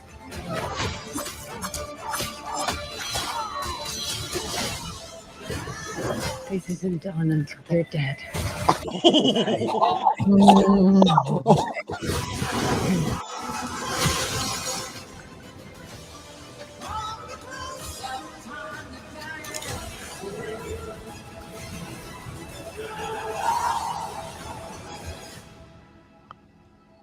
You're him. The one they call the Baba Yaga. How do I start doing what you do?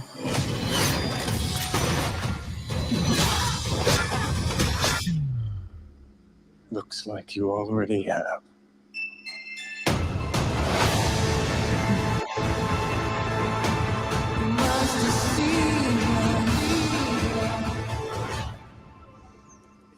So yeah, I think it's set for like June or July. I can't remember which next year. So, yeah. So I mean, without ruining anything, like I said, where this kind of takes place in the timeline, we don't quite know. No, we fucking know. We know exactly. Because there's where this literally took a place. scene. Don't ruin Oh, it. come on. It takes place after 3, I think, for sure. Okay. I'd have to look. But because there is a Thank- scene with the ballerina and the Yeah, John. yes, thank you, Eric, for your honesty. Yeah, I appreciate it. I mean, yeah, you know, exactly. I want to hold So- you to that one. This is a fan-made poster. It's not official, but I thought it was interesting to kind of. I will say this: I am happy that they're able to do it. Like the John Wick franchise was successful enough to do this, because there was a scene. It was in 3 though, where when he goes back home, and you find out that this place is his home, and it's like I was intrigued to know that there's like literally a whole organization disguised around fucking ballerina performances, and they're all trained fucking killers. So, oh yeah. So that alone makes me the cameo is. Well, and it's weird for me too, because remember, a lot of us complain nowadays. Well, why doesn't Hollywood make original movies? Which they actually do. It's just they don't get a lot of notoriety as much as the sequels and the big blockbusters. However, John Wick was an original thing. It was new. Yes. And it's now become the franchise because it's been so successful. So it's like we got what we wanted, and now it's what we hate to a degree. Although I like franchises as long as they continue to entertain me. Eric, would you use the word trilogy? Well, it's more than that now. More than a trilogy, I know that, but I'm saying, would you call it a trilogy at that This point? No, from a trilogy is a 3-movie thing. That's it. Me and Aaron had this conversation on the way to work one day about the John Wick movies, and I said from the scene that dropped me into the whole series with John Wick was the scene where they showed up at his house after the first time they showed up at his house, and the cop shows up at his house, and that whole interaction made me laugh because it was like the cop could clearly see that there are bodies on the floor, and all he says to John is, "You working again?" John goes, "No." Oh. I just had some All right. visitors or something. He goes, "Yeah, all right, you have a good night, John." End of discussion. Because what was he going to do? Like, and that's what Aaron said. Aaron goes, "What was he going to do?" You bring the entire. He's going to kill every one of them. Like, and he knows it. And Like, he's like, I was like, "What do you do in that situation?" Like, you know, here's the thing is, you obviously know who he is and what he's done, right? Yeah. You show up at his house for a noise complaint, and you just see bodies. I'm not reporting this. First of all, I'm not filling out the paperwork. No. And I go, well, what if he got there early enough? Aaron goes, would he have helped him? I just no, because they'd have killed him outright. They'd have just blew his car up. look at Eric giggling. So even if I showed up and I saw the gunfire, please believe I'm hanging back till it's over. Yeah. That is not enough guns on that man. No. And then I'm gonna knock on the door and be like, "You good? If you keep it down so your neighbors can stop calling, sweet. I'm gonna go ahead and go back home. I'm not coming in. I'm not questioning you. None of that shit." But that was for me. That was like the scene in the movie for me. I was like, "Yeah, I'm in." Yeah, Matt, to it. That picture there, John Wick's not even outmatched in this. No, No. that is not No. enough guns. for That's that still man. not a fair fight. No, it's not. Not at all. And the first movie when he's on the phone and I think he tells the father that of what he had done. I'm not gonna get into details about it, but Well, the first movie, who no one cares. Just don't- well, anyways, he just is like, you did this and you're calling me. Like, brother, like I'm You not effed gonna up. bill you. Yeah, He- this is your fault. he told you what he wanted. You gave it to him, and then you felt some type of remorse for the shit. I get it that was your child, but you knew your child fucked up. You scolded him on that very reason. You Oh, yeah. literally told him exactly what this man did to get his fucking freedom, and then in a matter of moments, you dickheads screwed it all up. This is now a you problem. I don't Yes. like. Yeah, I'll be like, I'm out. Yeah. I know the Baba Yaga. I can only parent you so far.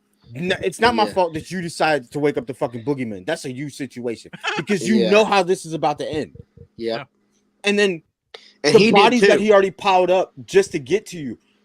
What do you want me to do with it? Yeah. Well, she wrote.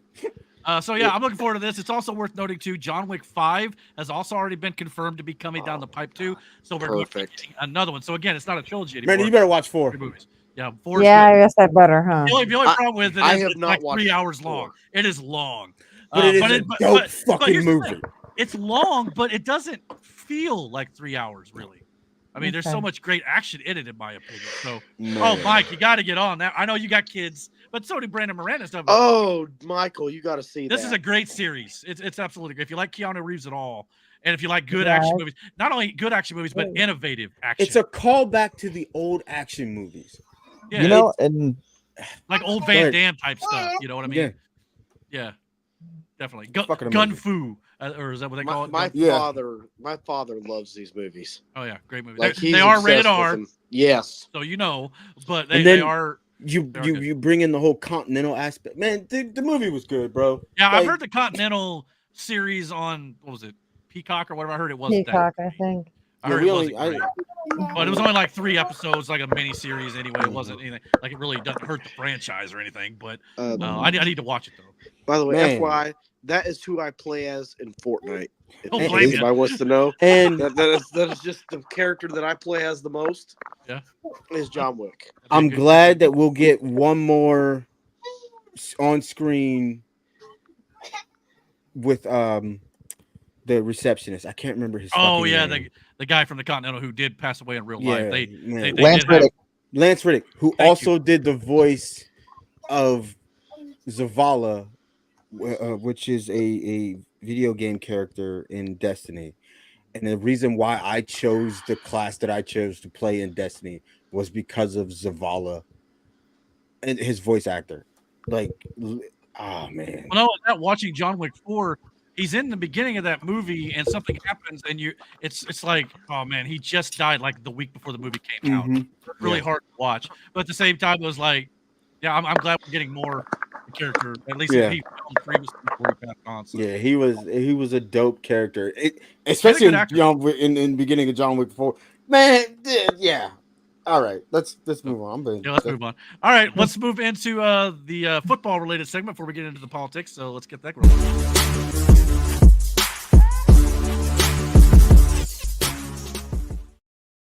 I don't know about you guys, but I do feel like it's flowing a little faster tonight. So hopefully that moment. I don't want to talk about football. Yeah, I do. by the way, Mike had a question for you. I hope if he's still in the chat, but he wondered how defeated you felt this week after losing to Matt of all people in fantasy football this week. Being Yeah, first Brandon, guy to how'd lose you to him. feel about that? Shut the fuck up, Matt. Okay, I was just curious. Well, that's nothing compared to the ass whooping that's about to come this weekend. How the fuck was I supposed to know? Who are you that playing this week? CJ Stroud. We're playing Miranda on Miranda's team on Oh. Sunday. You are? No, The no, Indianapolis Colts.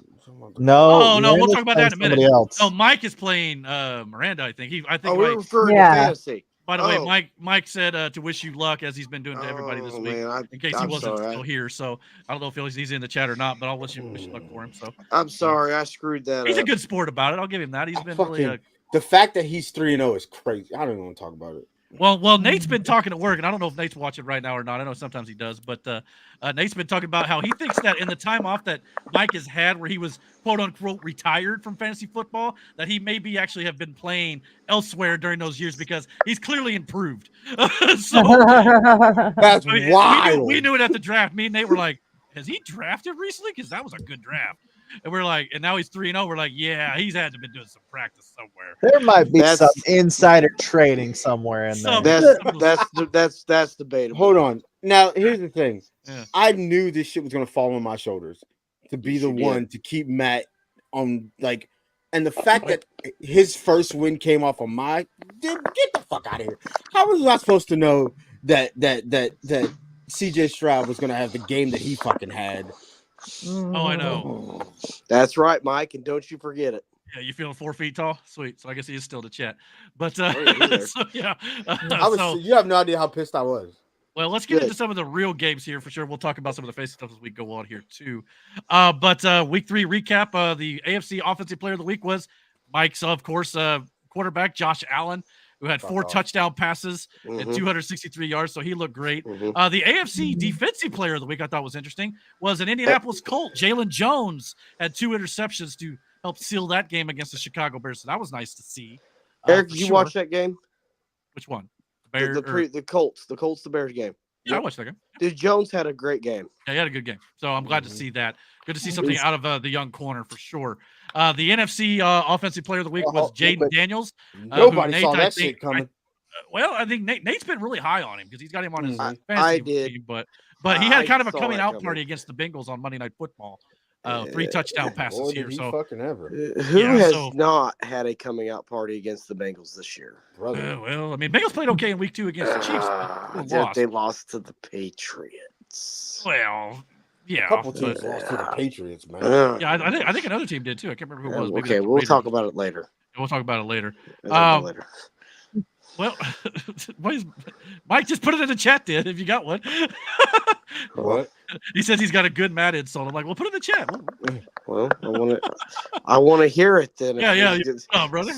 But anyway, spit it out like a grown adult. Apparently, there are now 5 undefeated teams left in the NFL: the Buffalo Bills, the Kansas City Chiefs, the Minnesota Vikings, the Seattle Seahawks, and Miranda's Pittsburgh Steelers are still currently undefeated in the league right now. The Seahawks I know Smith. The Seahawks got new coaching and all that stuff. Down this weekend. Crazy. Who's going down? The Bills are going down this weekend. Well, They're That's not. not gonna I'm gonna tell you that right now. You're about to be upset. That's not going to happen. Oh, I guess Mike it's already going to threw be it an in the chat. upset for sure, but not for the Ravens. Right. Well, we'll see. That's one of the games of the week, in my opinion. Baltimore versus Buffalo. So, Eric, if you go back to that screen, I want to continue this. One of those teams is not like the other. Which one? The Seahawks. The Seattle. Well, here's the thing, though. You are what your record says you are. I get that part. The Seahawks. You don't think it's fucking weird? Well, who? Okay, real quick. We'll Who did they beat to get 3-0? That's what I was about to say. Who no one. Yeah. Well, we're going to find out. Seahawks schedule. All right. Let's find Okay, out. we got to look at this while Mike's coming up with an insult. Well, he already said it in, apparently. That was the one about the 4 feet tall. They have, apparently, let's see here. Where we at? Seahawks. Okay. What is today? Oh, it's Giants. So they play the Lions this week, but the last 3 weeks, they Yeah, played the Dolphins. without Tua. Yep. The Patriots and the Broncos. So Okay. you got a point. Thank you. Bit of a Thank you. mirage. Thank Maybe. you. Maybe. Thank you. The only 2 teams that put up a fight. Jesus Christ. Man, Brandon, shut up. Man, The I'll tell you Seahawks and what. the Broncos. The Patriots Well, put the up a fight against Browns. Seattle. The Browns put up a fight too. Oh, that was a That was preseason a game. preseason. Never mind. Yeah. Now their first true test comes against the Lions this week on Monday Night Football. So that'll be a good matchup to maybe keep an eye on there for sure. So we also got some passing leaders. Obviously, Dak Prescott leads the way and even leads the way even more now because he's the only quarterback on this list who's actually played in week 4 already. But Brock Purdy, Geno Smith, Jalen Hurts, Matt Stafford, Gardner Minshew, Joe Burrow, Jared Goff, CJ Stroud, and Lamar Jackson rounds out the top 10 in passing. Brother, here's Man, the thing. where are you getting your sources from, man? That list that has to be wrong. This is from Sunday Night Football on NBC. Here's the thing. From the NFL. That's Go the ahead, source. Brandon. I'm sorry. I think people don't realize that Brock Purdy is doing all this without Christian McCaffrey, without freaking Deebo Samuel, without George Kittle last week. So he's throwing it to people because he can't throw it to Ayuk because Ayuk's being double teamed. Tell me about it. He's on my throwing the fantasy ball. team. He's throwing the ball to somebody no one's fucking ever heard of, and yet Juwan Jennings. Yeah, star game. who Matt brilliantly started last week, by the way. Yeah, because which will bring Matt us to is our the- passing leaders. Jawan Jennings is ranked 3rd in the NFL right now. You're passing welcome. yards. Yes, thank you. Thank you very much. Thank Nico you. Collins, Rashee Rice, Justin Jefferson, Malik Neighbors, DK Metcalf, Chris Godwin, Dallas Goedert, Devontae Smith, and Alec Pierce. Starting to drop a little bit after that big week he had week 1 with Alec Pierce. But hey, that Malik Neighbors, though, I'm here for it. I was about to say, Brandon, I was so pissed when I saw him get a concussion because he was having a good year. He said that he's okay, though. So hopefully he'd come back because he's a good player. Well, Malik Neighbors, we'll go ahead and show it here, went ahead on his social media and said, all good. Thanks for the prayers. So sounds like it's not going to be a lingering thing. Hopefully it'll be something he can clear protocol for. We'll see how he plays next week if he does at all. But, okay. Yeah, so rushing leaders, we got Saquon Barkley. Obviously, no surprise there. Right now, after a few weeks, Jordan Mason, J.K. Dobbins, Alvin Kamara, Derrick Henry, Josh Jacobs, Jonathan Taylor, Lamar Jackson, David Montgomery, and Aaron Jones sneaking into the top 10 there, Minnesota Vikings. So, yeah, some names that were kind of predicted, a few that were not for certain. J.K. Dobbins, though. Yeah, J.K. Dobbins, Eric, Kamara. You told me last week that Derrick Henry and Jonathan Taylor were going to get a bump, and you were right. Yeah, Derrick Henry's on a rushing offense for the most part. It just depends on whether or not he takes goal line, carries away from Lamar Jackson or whatever it might be. But I don't care. I don't care about that because I get the goal line carries from Taylor in my fantasy. Well, where you're going to care about it is with Taylor or with Henry, I should say, is if the Baltimore Ravens get behind. That's when Derrick Henry's not going to get any play. I know, and I've ran into that problem against Mike. So we'll see how that goes this week when they play up against the Buffalo Bills, who they may get behind on. So we'll have to wait and see. Hopefully they do, so he'll throw to Isaiah Likely, my tight end for sure. That'd be great. Not likely. Not likely. We'll see. But the biggest injury news coming out of week 3, not all these are really severe. Some are minor. But Patrick Mahomes, Justin Herbert, Sam Darnold, Skylar Thompson, Ramondre Stevenson, Devontae Smith had a concussion. Justin Jefferson, Amari Cooper, Tank Dell, Adam Thielen. I don't know who Britton Covey is. Darius Slayton, Trey McBride. He kind of went to slide at the end of the game and kind of got his leg stuck in the turf. Oh, I didn't see that. Sam Laporta, Tucker Kraft, and Cole Kmet. Yeah, all Sam with some Laporta sort of injury whatsoever. Oh, poor Sam Laporta. So again, here's the NFL for you. This is injuries all over the place. Some more severe than others, and we're going to get into a couple here pretty severe in just a second. Miranda, if you want any birthday gift ideas, Mike says, since mine is Monday, you can maybe bench some of your big players for him. No. No. Not fair charitable, huh? But happy early birthday, Mike. Yeah, for sure. Yeah, happy birthday. You reminded me because I completely forgot. She said you can hold this L for your birthday, champ. Yeah, take this out. This will be the only Pittsburgh game I get to freaking watch on TV too. So. And it will be a loss. Well, we're gonna get that in a second. Now, as in week 3, the Saints kind of came back down to earth a little bit. We wondered last week if they were kind of legit. They still might be, but they kind of come back down a little bit. But the Minnesota Vikings, on the other hand, look legit as they rolled the Houston Texans, I should say, 34-7 to improve to 3-0. The Texans, who many believe are a worthy contender in the AFC, the Vikings pretty much manhandled them with Sam Darnold at quarterback. Let's be honest, it's only week 3. I understand, but considering they didn't have they lost their drafty quarterback and J.J. McCarthy before the season started, a lot of people thought Sam Darnold was not going to be able to carry this team, and that defense is doing a very good job as well. Brandon, I'm going to text you something.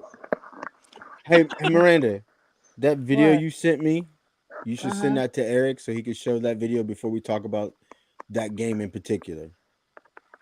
Why don't you send it to Eric? It's in Hurry your up, we're about to get into it. But I'll drag it. We're going to talk about the Colts a little before we get into the matchup. But in all seriousness, Mike said that I've been damn lucky in 2 of my wins.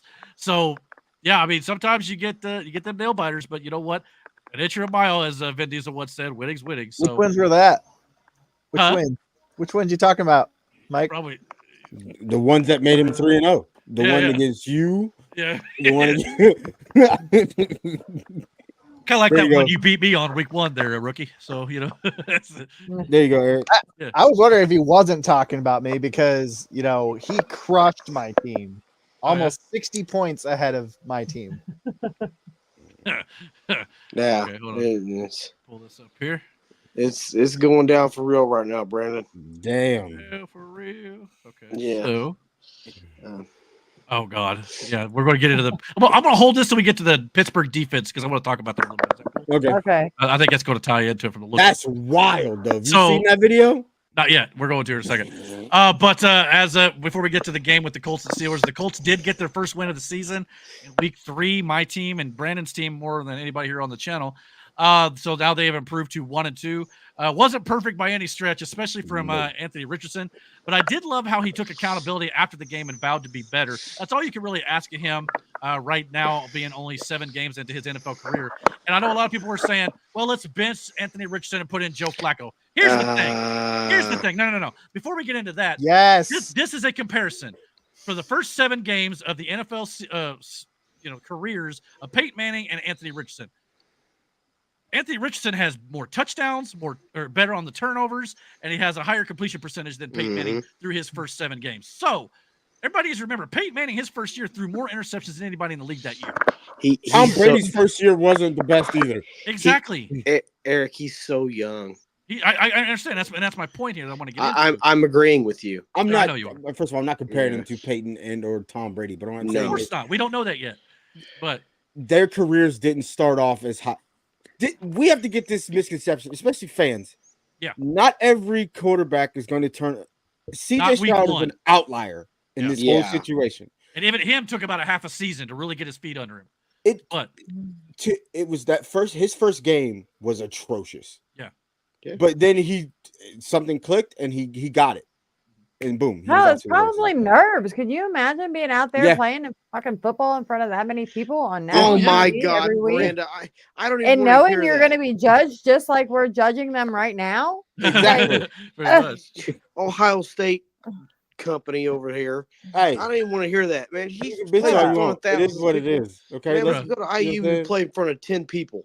No, we make these people have to IU's push getting better. They're themselves 4-0. harder and harder, and then get mad when they don't do what we want. And well, exactly. That's my point. That's the point I want to focus on here. All I'm saying here is let Anthony Richardson cook and stop with the bench AR and start Joe Flacco nonsense. Yeah. Okay? Colts fans are the worst about this. They complain about going out and getting old veteran quarterbacks to start over the last 6-7 years since Luck left. So the Colts now do what you want them to do and draft a young kid to learn. And Colts fans immediately want to bench him and go back to the old veteran quarterback.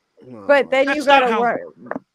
Like Kenny Pickett, there are bad apples. There are, but you got to find out first. But there's also, but you can see that promise and potential. So, like, again, CJ Stroud was a fucking outlier. The only person that you could say could be like that now would be Jaden Daniels. But at the same time, that was one game for Jaden Daniels. Okay. Wait and see, dude, because he may have had that good game against who was it they fucking played? Washington played Bengals this week. The Bengals, who aren't doing so fucking hot as it is. CJ was able to test his mettle against teams that were actually doing good, and he still outperformed. Let's put Jaden Daniels in that situation before we go. You know what I mean? A lot of these rookies, it's just what it is. It's their rookie year. Yeah. Some of them actually shouldn't even be fucking playing right now. No. Yeah. The whole point is they sit behind a veteran quarterback to learn on what to do and what not to do. Jordan Love sat behind Aaron Rodgers. Aaron Rodgers sat behind Brett Favre for multiple years. Michael Penix right now is sitting behind Kirk Cousins in Atlanta. A lot of times they learn Tom that way. They Brady's don't sat behind Drew Bledsoe. Yeah, I mean, and not only that, when you get to be as good as like a Tom Brady or Peyton Manning, and that's like the upper echelon of good when it comes to quarterbacks, or at least that style. They even have bad days. It happens. So this whole panic on Anthony Richardson after 7 games, let's calm down. And Eric, that you guys won on a bad day. Yeah, imagine what our Anthony Richardson good days. Yeah, not only that, the only thing that really wasn't clicking for the Colts a lot was the passing game. Because in this game, however, the run game led by Jonathan Taylor and the defense led by Jalen Jones, 2 interceptions, and rookie Leatu Latu making a game-winning sack strip fumble on cue when Matt was complaining in our fantasy football chat about the Colts never making a game-winning play, and Matt was running his mouth and it's like on cue. And I deserved every bit of it. Mike is right. You're becoming the new Great White Jinx. Yep.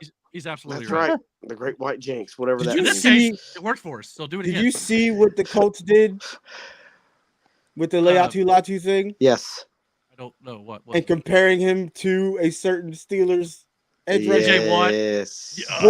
I think you mean this, which Don't do that. Don't do that. We're going to show that we're going to get into it in a minute, but they look kind of similar.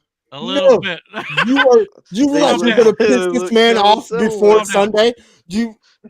Before we get into that game, let's talk about the Steelers against the Chargers. They won 20-10 this week against Jim Harbaugh's crew in Los Angeles, and of course, the Steelers, they have the number 1 ranked defense in the NFL right now. They gave up 10 points, 6 points, and 10 points in their first 3 weeks, averaging 8 points a game. I have Pittsburgh. Oh no. Oh no. Let's hope Anthony Richardson finds his accuracy real quick. Because let me tell you something, Miranda. That defense terrifies me. Of course, yeah. Terrifies everybody. Especially with AR playing defense shaky is right now. scary. Now, here's the thing, though. As scary as that defense is, and don't get me wrong, I'm terrified of it, as we mentioned here. This game between the Colts and the Steelers, we'll get into it here. The Colts and Steelers both have a little shakiness on their offense right now. Mm-hmm. Now, to be fair, the Steelers did find the end zone last week. So great. That's Justin awesome. was looking a lot more comfortable last week. He was, and I think Justin is going to play this week too, if I'm not mistaken. Mm-hmm. So Justin Fields will be the starting quarterback for the week. But yeah, so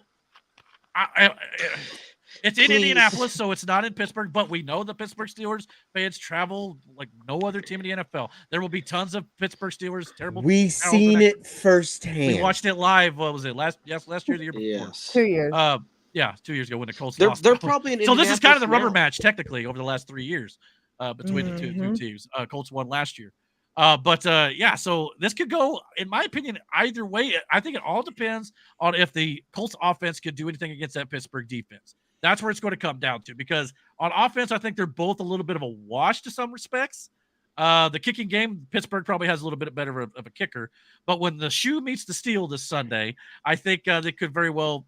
I think I'm going to pick Pittsburgh, hoping for the best, and I'll be wrong.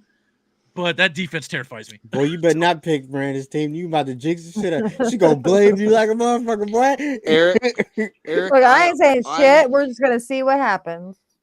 You did that when we went to the fucking game and watched it together. Miss, I ain't gonna say shit, but every time you looked over at her, she had that damn smirk on her I face. didn't Like, say anything. But see, that's why I'm not taking the Colts, because if I take the Colts, I jinx them.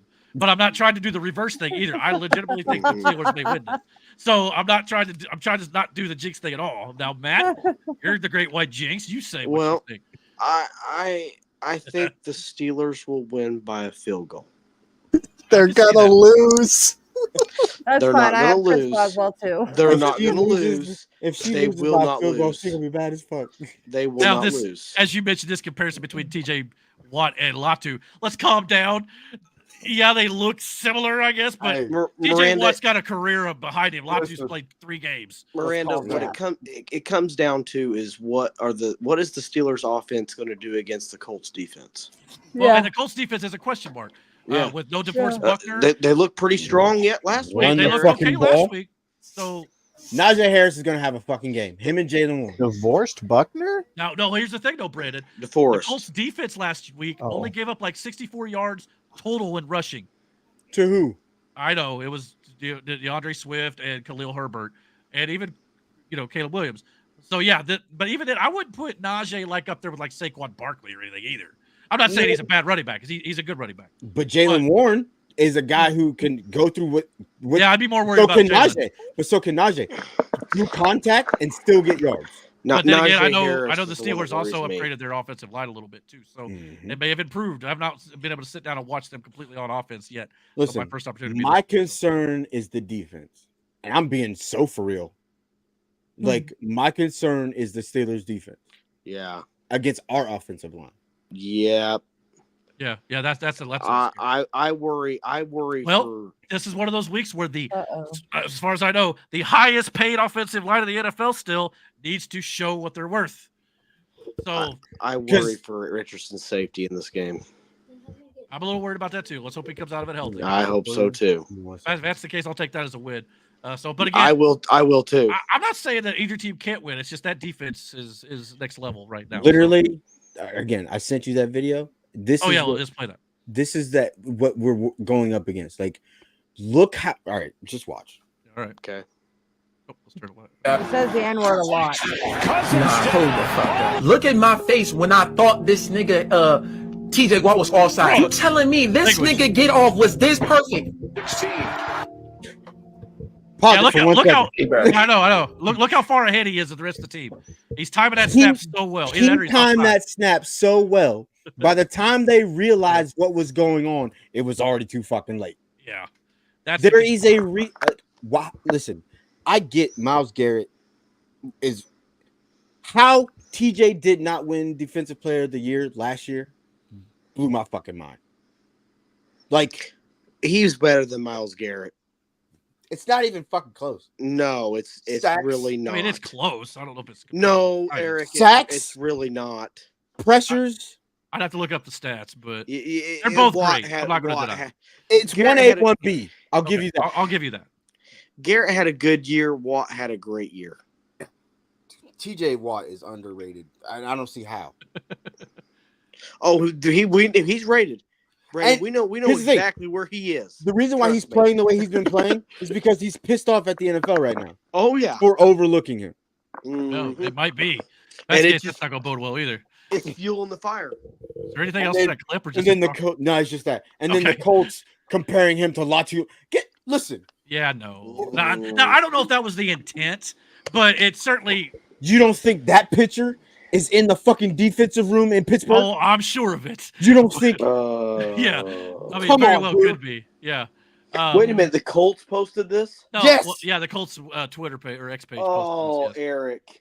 Fucking promoting the game, but yeah, it's going to become Baltimore material, no doubt about it. Chuck Pagano was on they're was gonna kill was you on guys. Pat's show, Uh. not yesterday. Yeah, Thursday, right?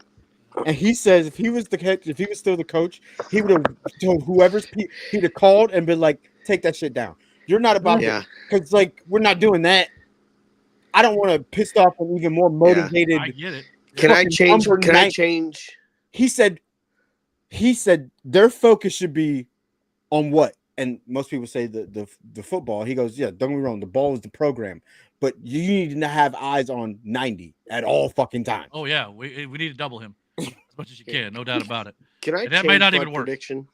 To 45-10, Pittsburgh. That's not Now. I mean, Listen, I'm let's- saying it. Okay, Okay. after this is Hold on. poster. Let's calm down, all right? And half of those points will be scored by the defense. Here's the thing. I'm gonna be sitting on I know what Sunday's gonna be for me. Is me sitting on my couch with my fucking hoodie on, upset and pissed off to the point where I'm done watching this fucking game and I'm going in the bedroom. Because Why? I'm just sitting. What do you mean why? Y'all don't know what it's like to your Because he watch doesn't a like team. losing. Y'all don't like. Y'all don't know what it's Yeah, like to but watch if a you were Pittsburgh winning, you're not game. going. Are you not going to? She ain't going to leave. Bro, that Oh, is your no. wife's team. You support your wife's It was team. also my mother's favorite team, and Boy. Yeah, that changes nothing. I mean, I got Packers fans in the family, but changes you know, nothing. we don't play each other as often. So, well, this year we did. They smoked us, but it was partially our fault. But we suck. But at the same time, I don't know. We'll see how this goes. But yeah, I'm a little worried about it for sure. No doubt about it. Yeah, that Green Bay game, that was a good game. As for the rest of week 4, it got started last night with the Cowboys versus the New York Giants. The Cowboys win 20-15. And of course, like again, on cue, Matt in the fantasy football chat was dogging on the Cowboys. And Nate's like, well, here comes the trolling because Nate's a Cowboys fan. And on cue, the Cowboys beat the Giants by 5 points. Nate is my man's, and he knows this shit. The Cowboys lost that game. Like, yes, they did. There are 2 passes that if Daniel Jones makes the Giants go up by 2 scores. That's the end of it. When I tell you the Cowboys barely won this game, they barely fucking won this game. Okay. And it's because of Daniel Jones being Daniel Jones. Yeah. 2 passes. Yeah. One to Malik Neighbors and one to, I can't remember the other guy's name. He threw it behind him. Wandale Robinson. Wandale Robinson. If that ball's not behind Wandale and low, Wandale catches that ball and he's gone. Yep. Same thing with Malik Neighbors. 2 passes are what this was. Well, I don't want to cut in too much here. I'll let you fish your thought in a second. But Mike did send some chats I wanted to get into real quick because he took off. He said, Miranda, good luck. And Brandon, I'm sending you a big hug, buddy. It'll be okay. He said good night all. And he said something about, Matt, I beat by less than 1 and Rocky less than 2. Hates to cut out, but the little one needs to go back to sleep. So he's out of here for night. That's all right. Thanks for being out here, brother. Thank you for views. No worry, I'll drown my fucking tears in pillow. To piggyback onto what Brandon was saying, the Dallas Cowboys problem does not come from its offense. What? The Dallas Oh no, it doesn't. The Dallas Cowboys problem comes from its front office. Oh, well, that's that's been that way for 30 years. I'm about to say that's not about to fucking change, so we can just go ahead and skip. Unless something happens to Jerry Jones, and I don't. We're not going to skip it. We're going to talk about this because this needs to be talked about. Hurry up, we talking about something that everybody already knows. Everybody already knows the fact that like Jerry Jones is the issue, but it does. That's not going to change. Period. The Giants would have won this game if 2 or 3 other things went the wrong way. I don't like the Cowboys. I never have liked the Cowboys since I was born, so it's not going to change. Nate, he likes the Cowboys. I troll him a lot. That's why I trolled him. Yes, he goes both ways. And I like to give him crap all the time because he likes the Cowboys, and there's nothing wrong with liking the Cowboys. They're a great team. Better keep that on recording so he can hear it. You can record it all you want, and because I'll send a link to the timestamp. But he also knows too, like the Cowboys have not been playing well. No, I mean they 2 losses at home. Yes. Yeah. And that first loss, they got fucking spanked. I wouldn't say they're any worse than the Colts are. They're probably better than the Colts right now. I don't know, Eric. I don't know about that. I don't know, man. It just seems like Dak got paid all the money he got paid. They paid CeeDee Lamb, but it just you seen the week before CeeDee Lamb was so pissed off, and I don't blame him. The ball and the fit that he threw, and I get it because it was a couple times he was just open. I get it to a degree, but you can't be selfish. But yeah, I see your point. He was open. He's not being selfish, Eric. They were down. I get it. He's wanting to win. But then the mistakes that Dak made were because he was trying to force the ball in situations he shouldn't have. What are we doing? Yeah. That being said, he leads the league in passing. So, but again, I guess it's passing. But it's not win. But he's also passing the reason why is because he's passing the ball way more than he should or has to. And simply because you know why? Because Jerry Jones made a decision to bring back fucking Ezekiel Elliott. Yeah.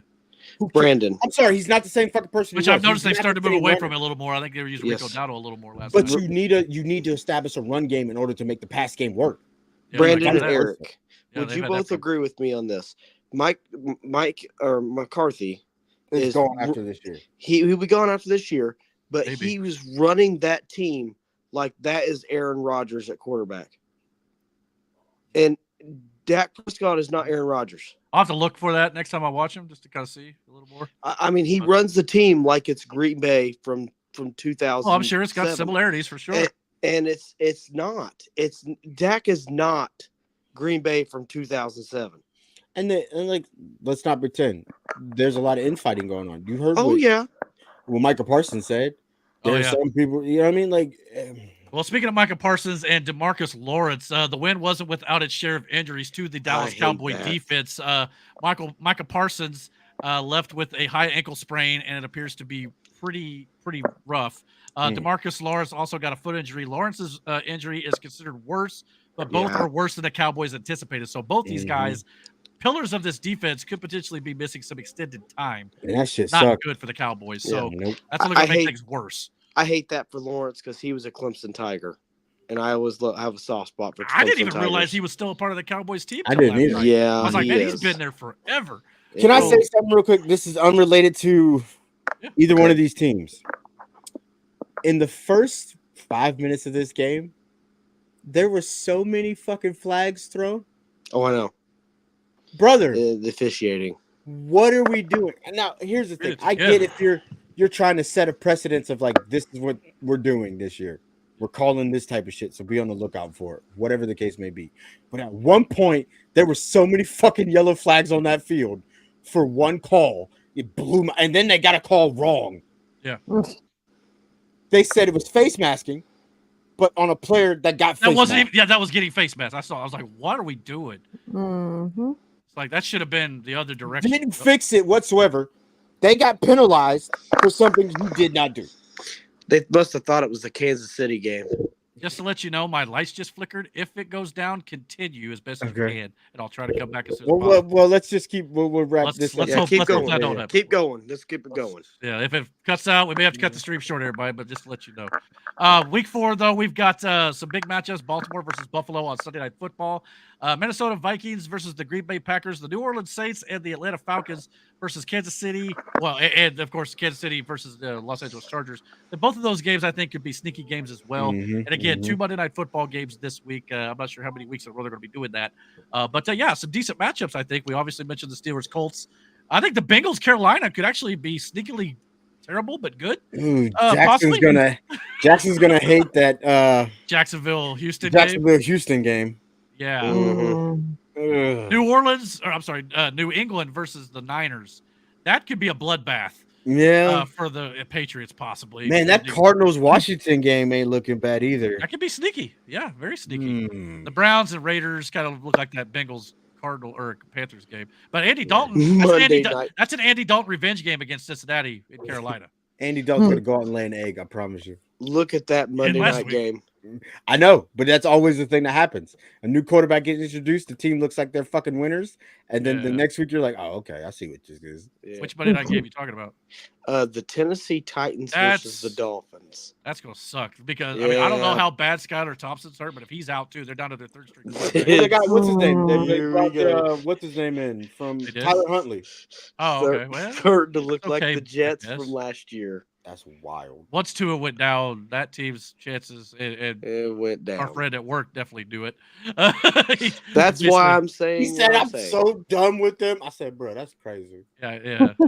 I feel for him. That's rough. I ain't gonna lie. I That's think how I that- felt last year when AR went down. I think that Saints Falcons game's gonna be good. Oh, the Saints are coming back. They're like, fuck this shit. Well, And the I think- Falcons too are sneaky good here there. I think the Green Bay Minnesota game might be pretty good too. Yeah, that'd be good. So in other words, what we're trying to say here, just watch them all because they're all Yeah. looking for the. I mean, Well, they're- The only they way all you have can skip is that potential. Monday night game against Tennessee and Miami. Don't This watch that that. week, game makes this me- week looks a lot better than last week. Let's I'd Seattle watch- versus Lions might be interesting. I'm about to say I'd watch the Seahawks versus the Lions. just to see if that 3-0 team can keep it up for sure. That Sunday night game, though. Ooh, Buffalo, Baltimore. Yeah. That's the headliner right there. For sure. that watching that. yeah. I That, will say tomorrow I do want to watch the Georgia and Alabama game. Oh, that could be good. That could be a good. go one. dogs. Yeah, go dogs, as they say for sure. Sure. All right. Well, we're about 2 hours in, so that means I've got about an hour to get the politics stuff in. So, All right, you do that. I gotta get Jackson's dinner. okay, cool. So come back when you can. All right. So let's move into the next segment here, and hopefully my power holds out, and we can move this forward. So let's go. Here we go.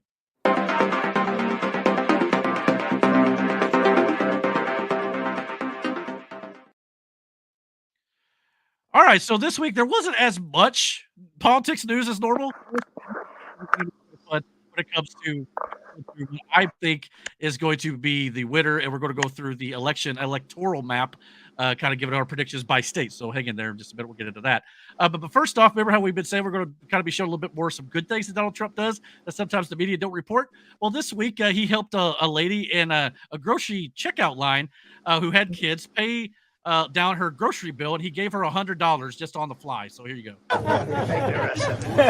Here, it's going to go down a little bit. It just went down $100. We'll do that for you from the White House, all right? Thank you. All right, bye. Nice seeing you, everybody. Beautiful. Yeah, there you kids? Yeah, they are. 3 boys. Perfecto. Perfecto. Bye. So everybody's gonna be like, well, the cameras are rolling. He's just trying to get elected.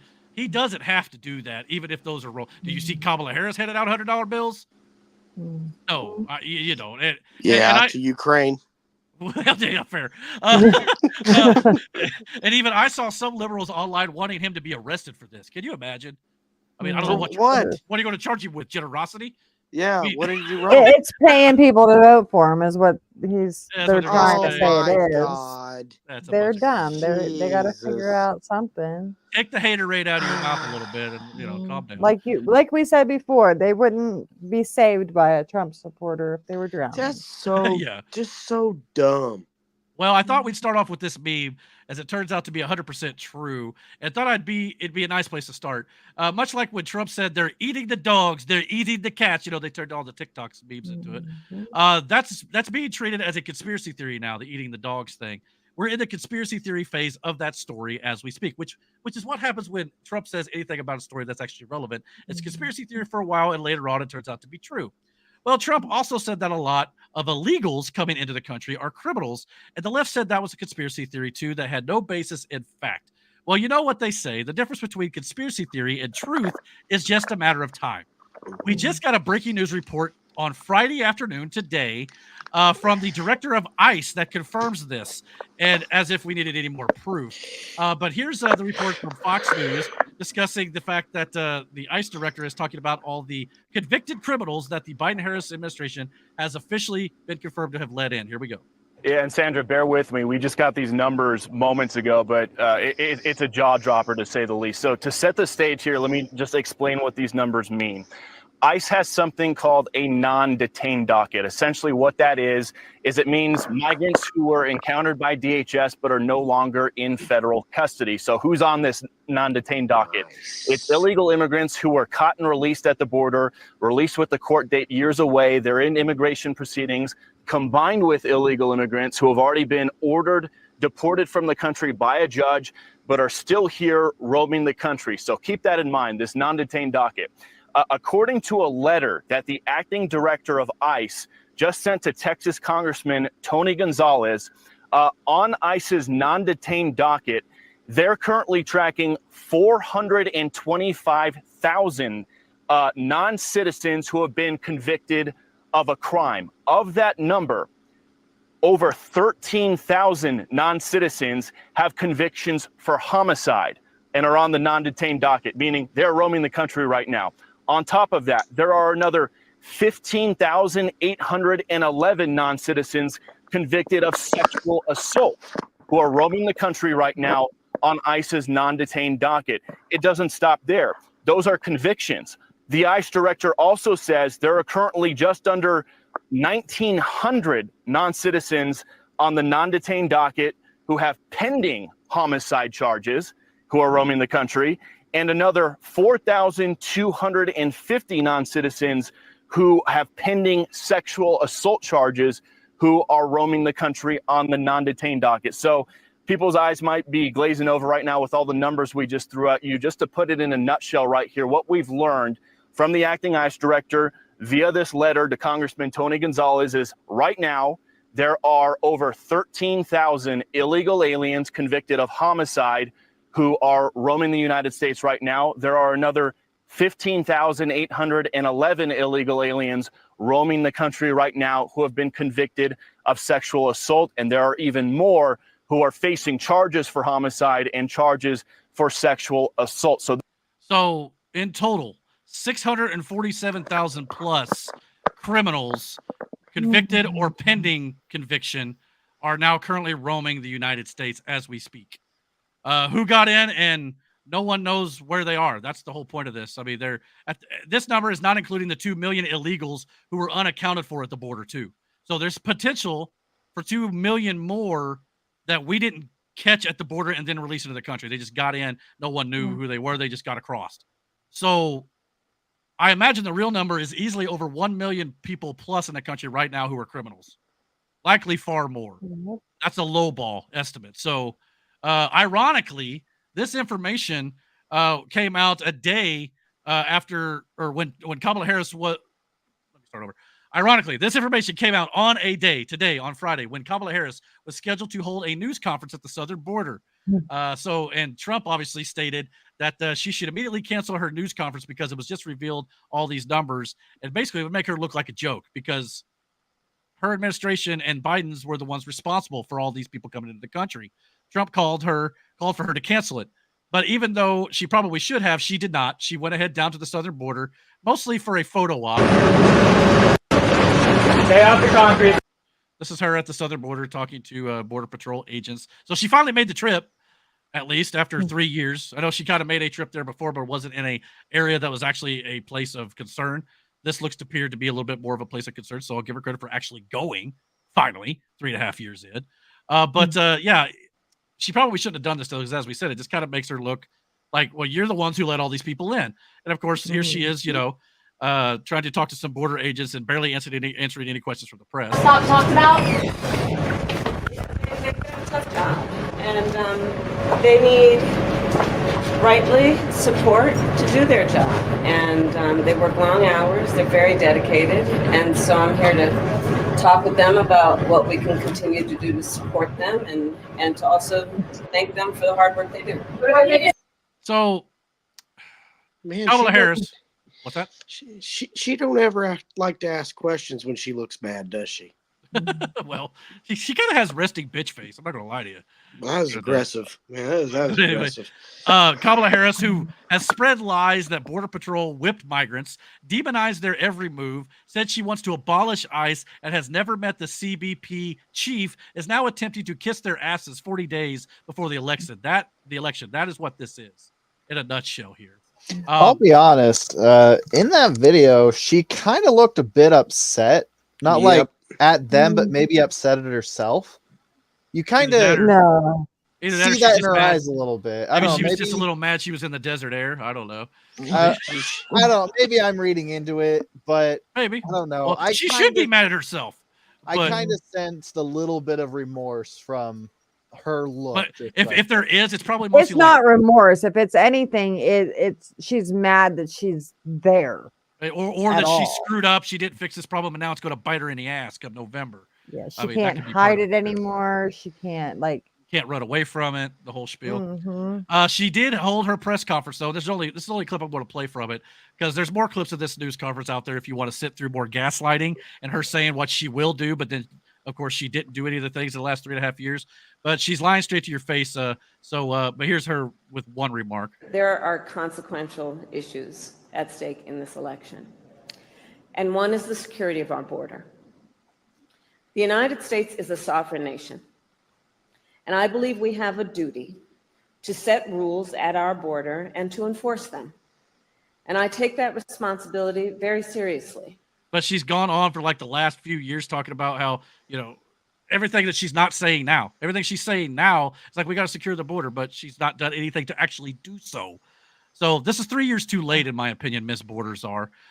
If you have any delusions about what she actually thinks about the illegal migrants, and to anyone who falls for Harris's visit at the border as a sign she wants to actually fix the problem, here's a reminder of how she really feels about illegal immigrants, undocumented immigrants. This is how I know she's lying now. It is wrong to somehow suggest that an undocumented immigrant is a criminal. Being an undocumented immigrant is not a crime. I know what a crime looks like. An undocumented immigrant is not a criminal. An undocumented immigrant is not a criminal. An undocumented immigrant is not a criminal. An undocumented immigrant is not a criminal. An undocumented immigrant is not a criminal. An undocumented So it just goes on and on for about another 30 seconds. Same thing she said over and over and over again. And not only that, in her speech here at the border, she went on to talk about how she wants to give all undocumented immigrants amnesty. She didn't say the word amnesty, but she's basically said she wants to make them legal. So again, this is stuff that Democrats have been trying to push for years, getting illegal immigrants here so they can get more voters. That's all that they want. That's wild. Not to mention, she wants to say that an undocumented person is not a criminal, except they actually are by definition a criminal. The moment they step foot into this country without coming in the correct way, they're a felon by law. She won't fix this. She'll keep allowing it to happen and then push for mass amnesty. That's what she's going to do. So if you fall for this, you're crazy. Now, to all you liberals who say we're letting in criminals, this is all a conspiracy theory, that they're actually criminals. I understand you're trying to be tolerant, inclusive, and open-minded, but you need to understand the reality of this situation and realize it's not racist to point out. If these were all white dudes, I'd say the same thing. This country is being taken over, and you need to wake up before it's too late. In a sane world, this report of all these, murderers and rapists and convicted criminals would be the end of Joe Biden's presidency via a unanimous impeachment.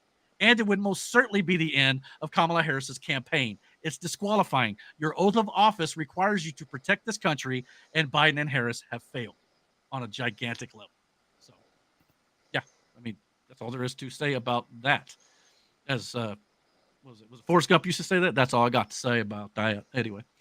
I guess one quick thing to say is Yeah. like, it's not that we don't want them to come to our Right. country. We want them to do it the right way.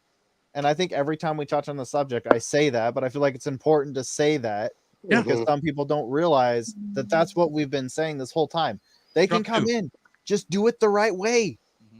Everybody wants to say, well, Trump says he doesn't want those people from third world countries or shithole countries, all this stuff. What he's saying is he doesn't want these people who are going to ruin the country like criminals and stuff. He's never once said he doesn't want migrants or legal migrants. He And wants them to not come only in. that, they're letting their felons and the worst of the worst is what's coming here. And these They're numbers prove it. emptying their prisons. Yeah. Eric, define a So, like- shithole country. A country that is, eating people like, cannibals. Like, Okay. I mean, I just wanted to be clear what a shithole country would entail. well, that's the thing they try to attack Trump on. You mean to say they're a lesser country? Yeah, that some of these countries, they don't have rules and societal norms and stuff like that. Thank you. It's like chaos in some of these countries. These people that don't, these people aren't good people, is what Eric's trying to tell you. People, Yeah. they're not. They're not your friends. They're not going to hold your hand. They're bad people, aren't they, Eric? Yeah, ask Aurora, Colorado, or Springfield, Ohio, how that's working out for them right now. Yeah. But that's another story. This week, a continuing resolution bill passes through December without the SAVE Act attached because Speaker Mike Johnson, this guy here, is a spineless coward. This means there will be no proof of citizenship in many states in this year's election, and Republicans voted against it too, by the way, so I'm not letting them off the hook. There's a lot of people on the Republican side as well.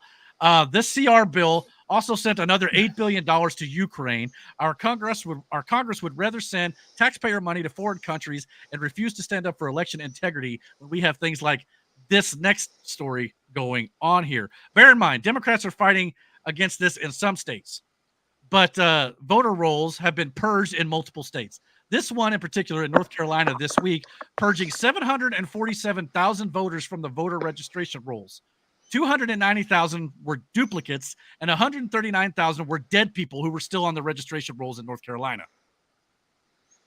Think about that. Do I need to repeat myself? This is how they cheated the first time. And this is a red state, mind you. Back in August, Nevada purged 90,000 people from the voter rolls in Clark County alone. That's the county Las Vegas is in. That alone may flip Nevada red for Trump this year, as the state was only won by Joe Biden by 33,000 votes back in 2020. So this is a former blue state which may flip red this year in Trump's favor, partially because the GOP and Trump campaign has been actively trying to get these voter rolls purged so we can actually know who's actually voting in our elections. So this is good news. If you're Yeah, and don't forget, the reason they're in the power now is because of a stolen election. Yeah, still. A lot of people don't believe that, but we do. And don't tell me there's no possibility that the election was stolen in 2020. Yeah. This is enough at bare minimum to ask the question. Purges are also happening in Oklahoma. They purged 453,000 from their registration rolls, almost 15,000 duplicates, and 97,000 dead people included on that one. That's nearly 500,000 voters. Texas, Ohio, and more are purging voters. And yes, I'm aware that some of these are people who have moved out of the state, and it's a normal procedure to purge voters. And many states have been purging voter rolls for infrequent voting as well. Here's a map of that. The deeper orange here are the states who've actually been purging based on infrequent voting. So if you've not voted very often, you might need to recheck your registration status in these orange states. So Indiana is not one of them, so you don't have to worry about it. You should register for. But I get all that this is all normal procedure. The fact is, we don't know how many of these eligible quote-unquote voters were duplicates or dead people that actually voted. That's the problem. And if believe me, if this is happening in red states, it's happening in blue states more so. Yep. It appears the Trump campaign and the GOP are trying to combat this stuff where they can. And hopefully Arizona is one of those states that do some purges on their voter rolls, because if not, Arizona and many other states may be at risk of a steal. Here's a video of illegal immigrants who were interviewed in the state of Arizona saying they're registered to vote, and many of them say they're voting for Kamala Harris. Just out of curiosity, are you registered to vote? Yes, we've already registered. Are you a citizen? No. Are you a citizen? No, I'm waiting for my residency right now. And do you plan to vote this year? Yes. Who do you prefer right now? Kamala or Trump? Or Trump? No, Kamala. Have you been registered? Yes. Are you a citizen or not? And would you vote for Kamala? Well, yeah. Arizona has. So yeah, I mean, that just goes to show you right there. There are even though it's illegal for illegals to vote, they're still possibly doing it. I mean, they're flat out telling you they're probably going to do it. This is why Donald Trump refused to accept the election results, not because he was a sore loser, but because of things like this. And he should question those results, and it's his presidential duty to do so. But the media just writes it off as sour grapes, and he can't accept the results. But this right here is why Democrats refuse to pass the SAVE Act, because it would make it federally across the nation. Check for proof of citizenship. This is why they don't. So who's going to win? That's the question, right? This is the media's part of the political section here. So there are many polls out there right now, especially from mainstream media outlets like this one from CBS, who sway Democrat because they're mainstream media, right? Many of them polling Harris higher than what she probably is, due to the fact that they want the steal to look legitimate when they try to attempt it, and they always pull Trump lower than the final results end up being. Let's see here. So many independent pollsters actually believe Trump is faring far better than most polls indicate. And Trump's history of outperforming polls on election day have also shown this in the past. So these polls showing them neck and neck. Matt, you got an echo again, brother.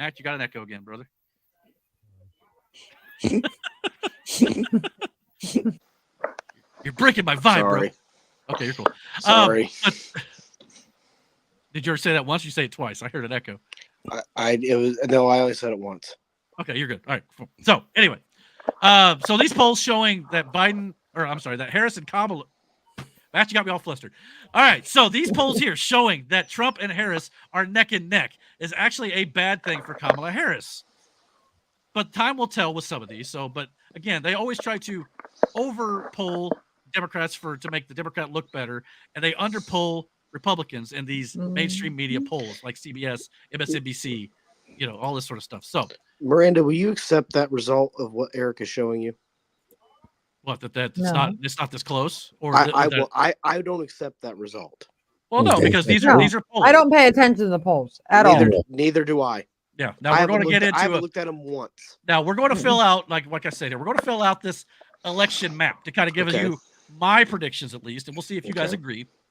State by state. Now, in this, of course, obviously 207 electoral votes to win.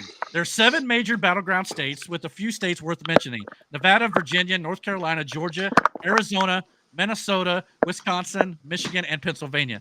The yellow states will determine the presidency in 2024, barring something out of the ordinary here. These are the states where it has the potential to go one way or another. Every other state is pretty set on how it'll play out. But still, get out and vote regardless, because it's still very important. No matter which state you live in, go out and do your part. Now, for this map, I'll be using I think we should just take all the blue states and put them on the West Coast. Yeah. In that blue side. And we can have Kamala. Yeah, I'm fine with that. I mean, we're national. Yeah, they can have Nevada and Arizona, but everything else is ours. There you go. I know you want Utah, but yeah, Nevada and Arizona is pretty. Yeah, but I want California. It's a beautiful state. It's California. It's a shithole. That is a third world country over there. That's becoming like Venezuela. But it's our third world. It's our third world country, and we need $8 gas. Well, we got other places we can get gas from. But anyway, for this particular map, I'll be using the 270towin.com website for polling information broken down by state. I highly recommend you go check them out if you want to look into this further. This is what the website looks like. You can see here broken down by each individual state. You can click on the polls, as I'm going to show you a few here in just a minute. But for reference, here's the map that shows the states where states require photo ID for the voter in blue, and non-photo ID is required in orange, and no ID is required at all in gray. And as we've covered here on the channel before, most states that don't require voter ID are generally Democrat-run states. So those in gray are usually the ones that vote blue, if you've not noticed already. So food for thought when you start to think about why Congress needs to pass the SAVE Act. This is why, because these blue states may not be blue anymore, or these gray states, I should say, wouldn't be blue anymore if they had voter ID laws, and that's why Democrats are trying to block it right now. Most of those are the states where they voted flip for Biden whenever he won the election. Well, a few of these, Michigan, Wisconsin, they flipped for Biden as well last time. Arizona flipped for Biden. So we'll get into those some here in just a second. But some of those have laws in there. But like Illinois, New York, California, Washington, Oregon, they don't have voter ID laws. They all go blue. Yeah, it's still a load of shit. All right, proceed. So anyway, so here's a look at the country when it comes to county. And again, most blue states are controlled by the cities. Yes, I understand. Land does not vote, people do, as all you libs out there like to keep saying. It's just curious to me how cities tend to be the ones that vote blue and the rest of America does not. This is exactly why we have the Electoral College and why Democrats want to get rid of it, because if they did, the blue states, or the blue cities, I should say, would run the entire country. So this is why the Electoral College exists, for those of you who need a quick history lesson. Sure. Now, so for reference, here's how the map looked in 2016 when President Trump beat Hillary Clinton, for sure. And then, of course, in 2020. Wait, is that the right one, Eric? Yes. Wait, why does it say Harris? It says Harris. I know. It's taken into the current race into account. But these are this is a map of if you were to have started using the 2016 model. So that's what it has okay, Harris. I understand. So these are the states that in red that Trump won and blue Hillary Clinton won in 2016. In 2020, notice the shift where Joe Biden beat Donald Trump. Michigan, Wisconsin, Arizona, Nevada. Well, I'm sorry, Nevada stayed the same. But you notice, see how it switches here? You can kind of see where they switch blue. Georgia switched to Joe Biden. Now, this is the one we're going to be filling out here. First of all, New York City, or New York in general, and New Jersey. This is where CNN started this map. I'm using the CNN website for it just because they had the best looking map and it looked better on for us here to show you on the channel. Yeah, so traitor. Well, again, it was the best one I could find that actually looked good and was the biggest that I could pull up. Okay. Now it's interesting how this was by default. It had New York and New Jersey in solid blue. But I wouldn't be surprised if these are more leaning blue, going toward the red a little bit. I doubt either is actually going to flip red, but Trump has made hard pushes in these states, even holding rallies there, which have gotten lots of people to show up to. I think hundreds of thousands of people actually showed up in New York, if I'm not mistaken. So yeah, since it's a CNN map, though, the default already had New York or New Mexico and Colorado and Oregon leaning blue, which I find actually interesting if you think about it, because Oregon, remember, that's the state in 2020 that had the Chaz occupation in downtown Portland that shut down portions of the city during the BLM riots, as well as Colorado is dealing with the migrant crisis in Aurora, taking over all the apartment buildings right now.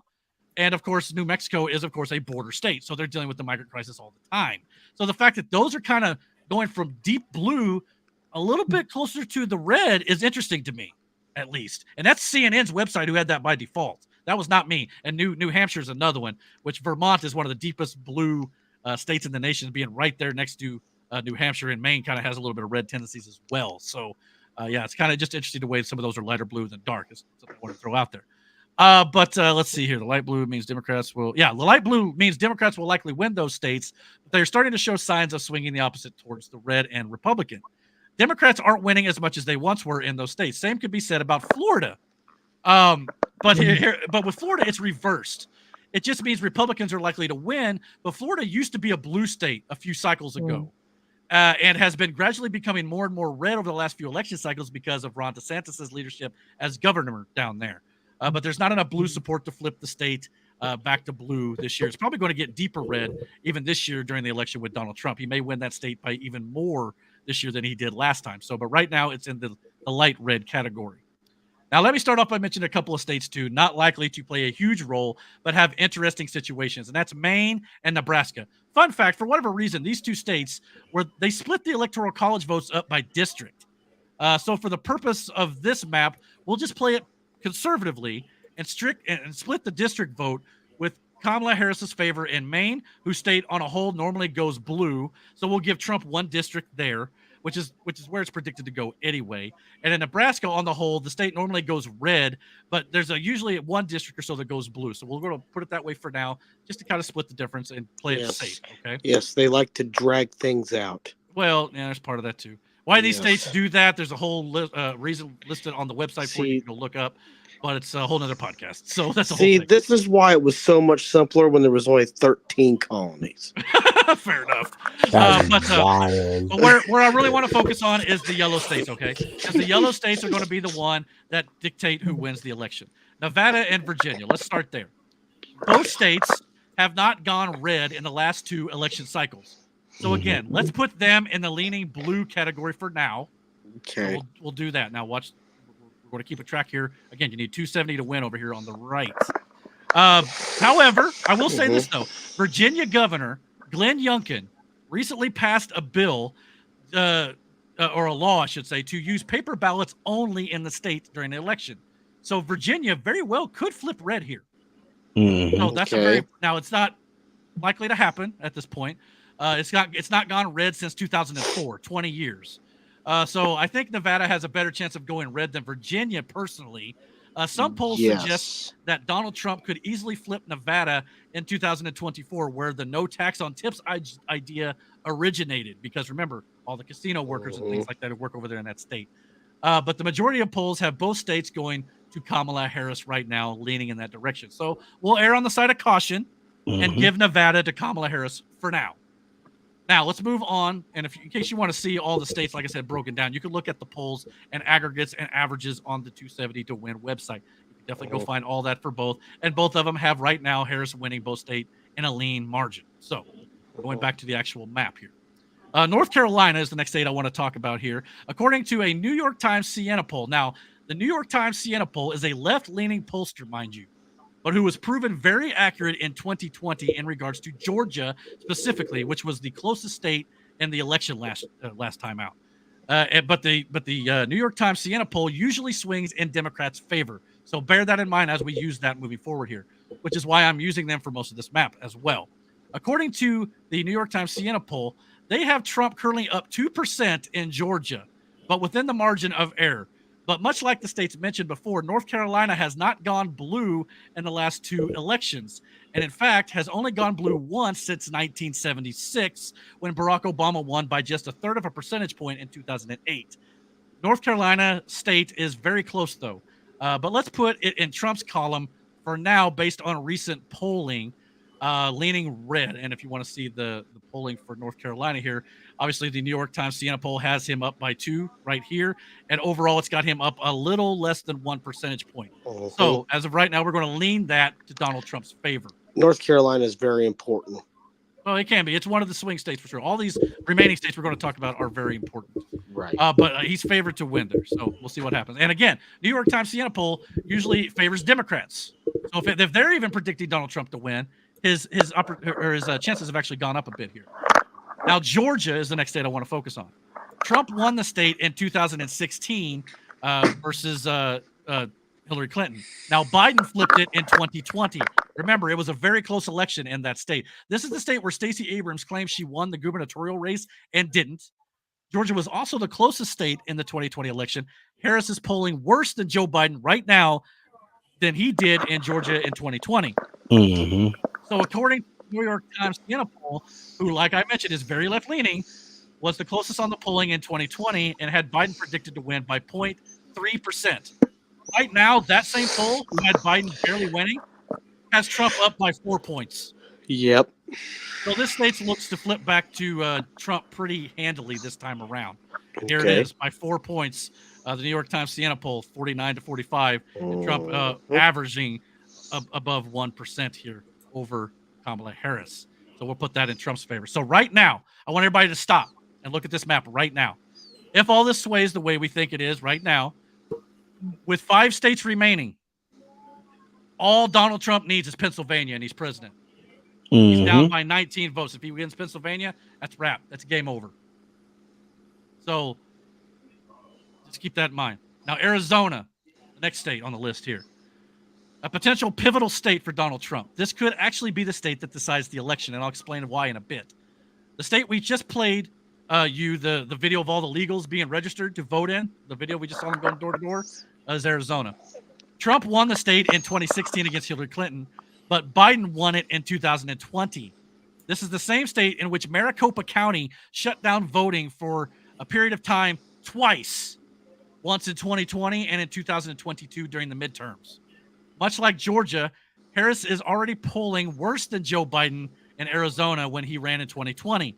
Again, the New York Times Siena poll has Trump up 5 points in Arizona right now. So unless there's some shenanigans, Trump should easily flip this state red again in 2024. That gives Trump 3 states in the Sun Belt down here in the bottom half of the country, and pretty much the whole Sun Belt outside of potentially New Mexico. So if that's the case, Trump's already 8 electoral votes away from the presidency. Now, Minnesota is next. It has not voted red since 1972. So for 52 years, Minnesota has gone blue.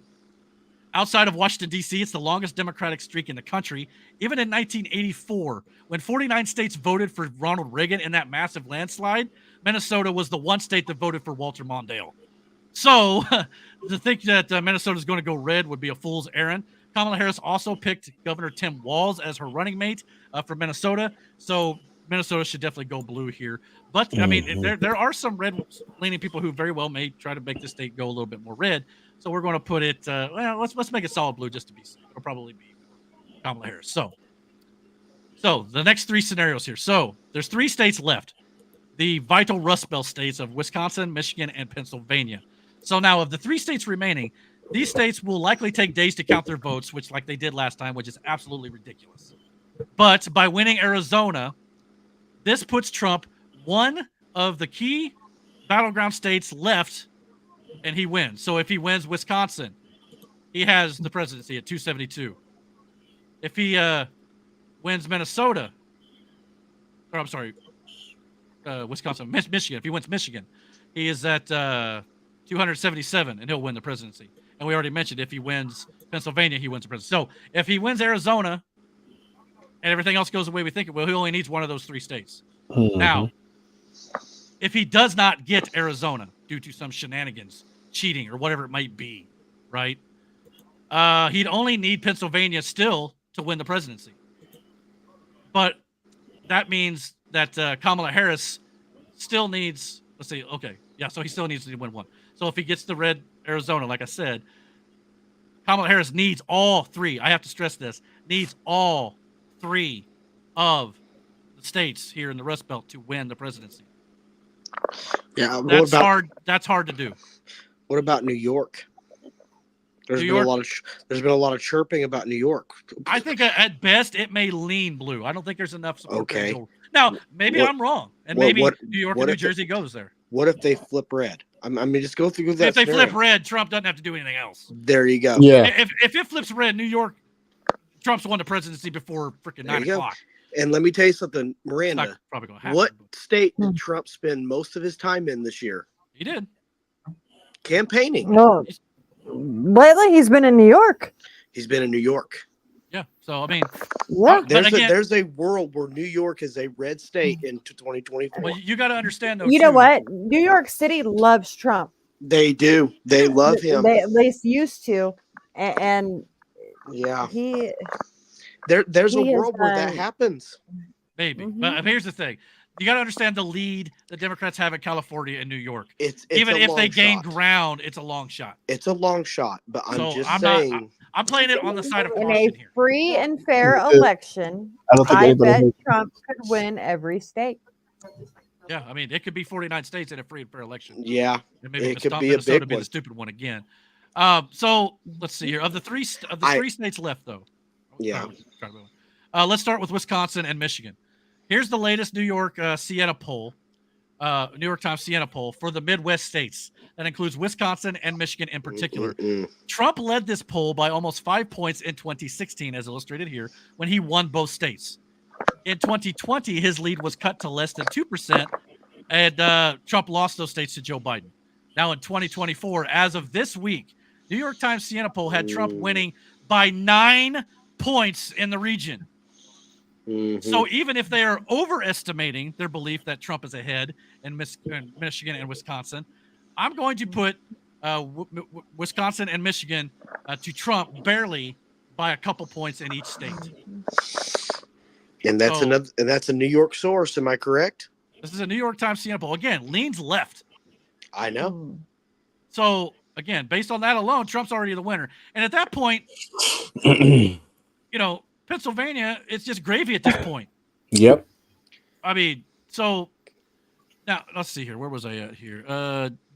So just in case. But again, this is left leaning. If they have him winning these two states by this large of a margin at 9 percentage points right now, a narrow victory is at least almost all but secure in these two states. Now, to be fair, the average polls, according to 210 to win, the site I'm using here, has Kamala Harris up 49.9 to 47.4 over Trump in Wisconsin right now. And Michigan has Harris up 49.3% to 45.4% over Trump. But I want you to notice something about these two polls here. If you notice something about the 270 to win website, about Wisconsin and Michigan going to Kamala Harris, if you look here in the details, guess what's missing? The New York Times Siena poll that I just read you. Why would you suppose they do that? Could it be because possibly you can't be having, it look like Kamala Harris is going to lose majorly in the battleground key swing states of Michigan and Wisconsin? Makes you think, doesn't it? It's fake news, and what they can't fake, they just don't show you. And you can look all this up on the 270 to win website, like I said. Or they refuse to show you, Miranda. Yeah, that's what I'm saying. They Just like, I refuse it. mean, oh. The other thing I want to point out about these Wisconsin and Michigan polls, if you look down here, it breaks it down by candidate. It's still showing Robert F. Kennedy Jr. factored in to some of these polls. So again, with Michigan and Wisconsin, Robert F. Kennedy Jr. is still listed. Why? Because he's still on the ballot. Do you see now why they are trying to fight tooth and nail to keep Robert F. Kennedy Jr. on the ballots in these two states? Because it only helps Kamala Harris. And he's been asking his supporters to vote for Trump. So that if they were to factor that in, Trump would be leading in both of these states. Yep. Again, fake freaking news, guys. You start looking into these polls deeper. So I think that's interesting that is a New York source. Well, it's just left leaning. I know. But the only reason I'm bringing left. them up is because they weren't using a couple of these average aggregates. Plus, they called Georgia the closest state in the whole election last year, almost exactly on the dot. So that's why I'm using them here. So for reference. Georgia and Arizona, they're going to do everything they can to flip those states blue. Yeah, well, absolutely. Everything. They're going to. It's like they're trying to. They need them. They have to have those states. Well, in Wisconsin, and Michigan too. Because Eric's right. If they take one of those states, she has to run the ladder at the top. Yeah. Oh, believe me. And not only that, now again, this is going to go a little differently because it's going to go East Coast to West Coast when it comes to when polls close and things like that. So it's not going to go the exact way I laid it out here. But if Trump wins Pennsylvania early, it's going to be a long night for Kamala Harris. I'll tell you that right now, assuming that actually gets counted the night of. But well, if the leader is as good as they're predicting, it Eric, might be. You know they won't. That'll be the last state they'll want to flip. You know how that is. Now, for shits and giggles though, let's take this off here. Let's split these, okay? And let's give Harris, Michigan, and Trump, Wisconsin. Let's because it may split. What the hell? Trump still wins 272. Yep. Okay. Or let's flip it. Let's give Harris, let's give Harris Wisconsin. Let's give Trump Michigan. Trump still wins 277. So I think she's going to get Arizona. Well, if she does, that does make this a little. We more better not important. get Arizona, because if she gets Arizona, that means Carrie. Oh, But that here's the means thing, though. Arizona is still. But as I mentioned full of earlier, fraud. if she still gives Arizona, even with the fraud, Trump still only needs Pennsylvania, and he's got the presidency. Yep. So again, Okay, but or if he one other or if he thing that wins you guys two of need these. to- Yeah, go ahead. We got to make sure, though, we're not just voting for president, because we got to take care of our states too. Yep. And anybody that's not there to make America first, or the America First policy, needs to go. I agree with you. So know who Indiana, you're voting for. Only vote Yeah, for MAGA just- people. Yeah. Well, and that's the thing. You can't go just like, I know a lot of Democrats, especially, and Republicans do this too. They just go red or blue down ballot. That's not always the best way to do things. You need to know what each individual candidate stands for and who they're backing and all this sort of stuff. Because if you just go red down ballot, that's how you get a bunch of rhino Republicans. Yeah. I mean, because they're just established. Mitt people. Romney, So, Liz yeah. Cheney. Yeah. You can't do that. You need to get more involved in your local elections as well. So yeah, but that's kind of the way I see it. My final prediction, like I said here, is I'm going to take Trump to, based on the polling that they're not including in some of those other polls, I'm going to give Trump all 3 of these states, which he won in 2016, back when he was facing Hillary Clinton, and Biden flipped him by maybe some nefarious means. We'll have to wait and see. But I'm going to give these back to Donald Trump here. So my final prediction, looks like I'm off on something. Oh, Arizona's going back to. So Donald Trump wins the election 306 to 232. That is my official prediction, taking the Rust Belt back. Could be a bit closer basing on whether or not some of those states flip, but flipping those states back like you had in 2016. And of course, states that stop counting votes go from East Coast to West Coast, like I said. So if they go East Coast to West Coast and Trump loses a couple of these, Arizona becomes more important. So you have him in a landslide. Well, he won by this margin against Hillary Clinton, and Biden actually beat Trump by about this margin in 2020. Okay. So it's not out of the realm of possibility. I think it should be more, more states, personally. But yeah, the top 3 states worry me. Well, and like I said, I cannot stress this enough. Kamala Harris, if it goes, Arizona goes Trump's way. Even if it doesn't, let's say again, if it goes blue, Kamala Harris. Let's see. I think she still needs. Okay, so she needs 2 out of the 3, I think, to get the presidency. That's what worries me. But okay, no. If she needs 3 to get the presidency, what is it? 270 or 270? She might be able to get Michigan and Pennsylvania alone, and that would give it to her. But so she need at least 2 out of 3 if she gets Arizona. But if she loses Arizona, she needs all 3. That's a tough hill to climb. That's why I don't trust Arizona.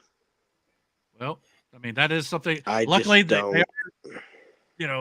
I just don't trust Arizona because of the immigration problem that they're having. Yep. And the video we just showed is concerning, for sure. It becomes vital if Trump does not win these 3. Now, normally on a normal election that they don't take days to vote, we should know Michigan, Wisconsin, and Pennsylvania fairly early on in the evening.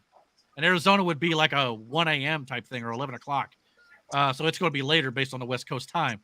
But yeah, if Trump wins 1 of these 3, it's going to be hard. But if he wins all 3, yeah, it's game over for Kamala Harris early on, in my opinion. So anyway, I just wanted to point that out with all 3 of these going to Trump. I think it's going to be 306 to 232 for Donald Trump in his favor.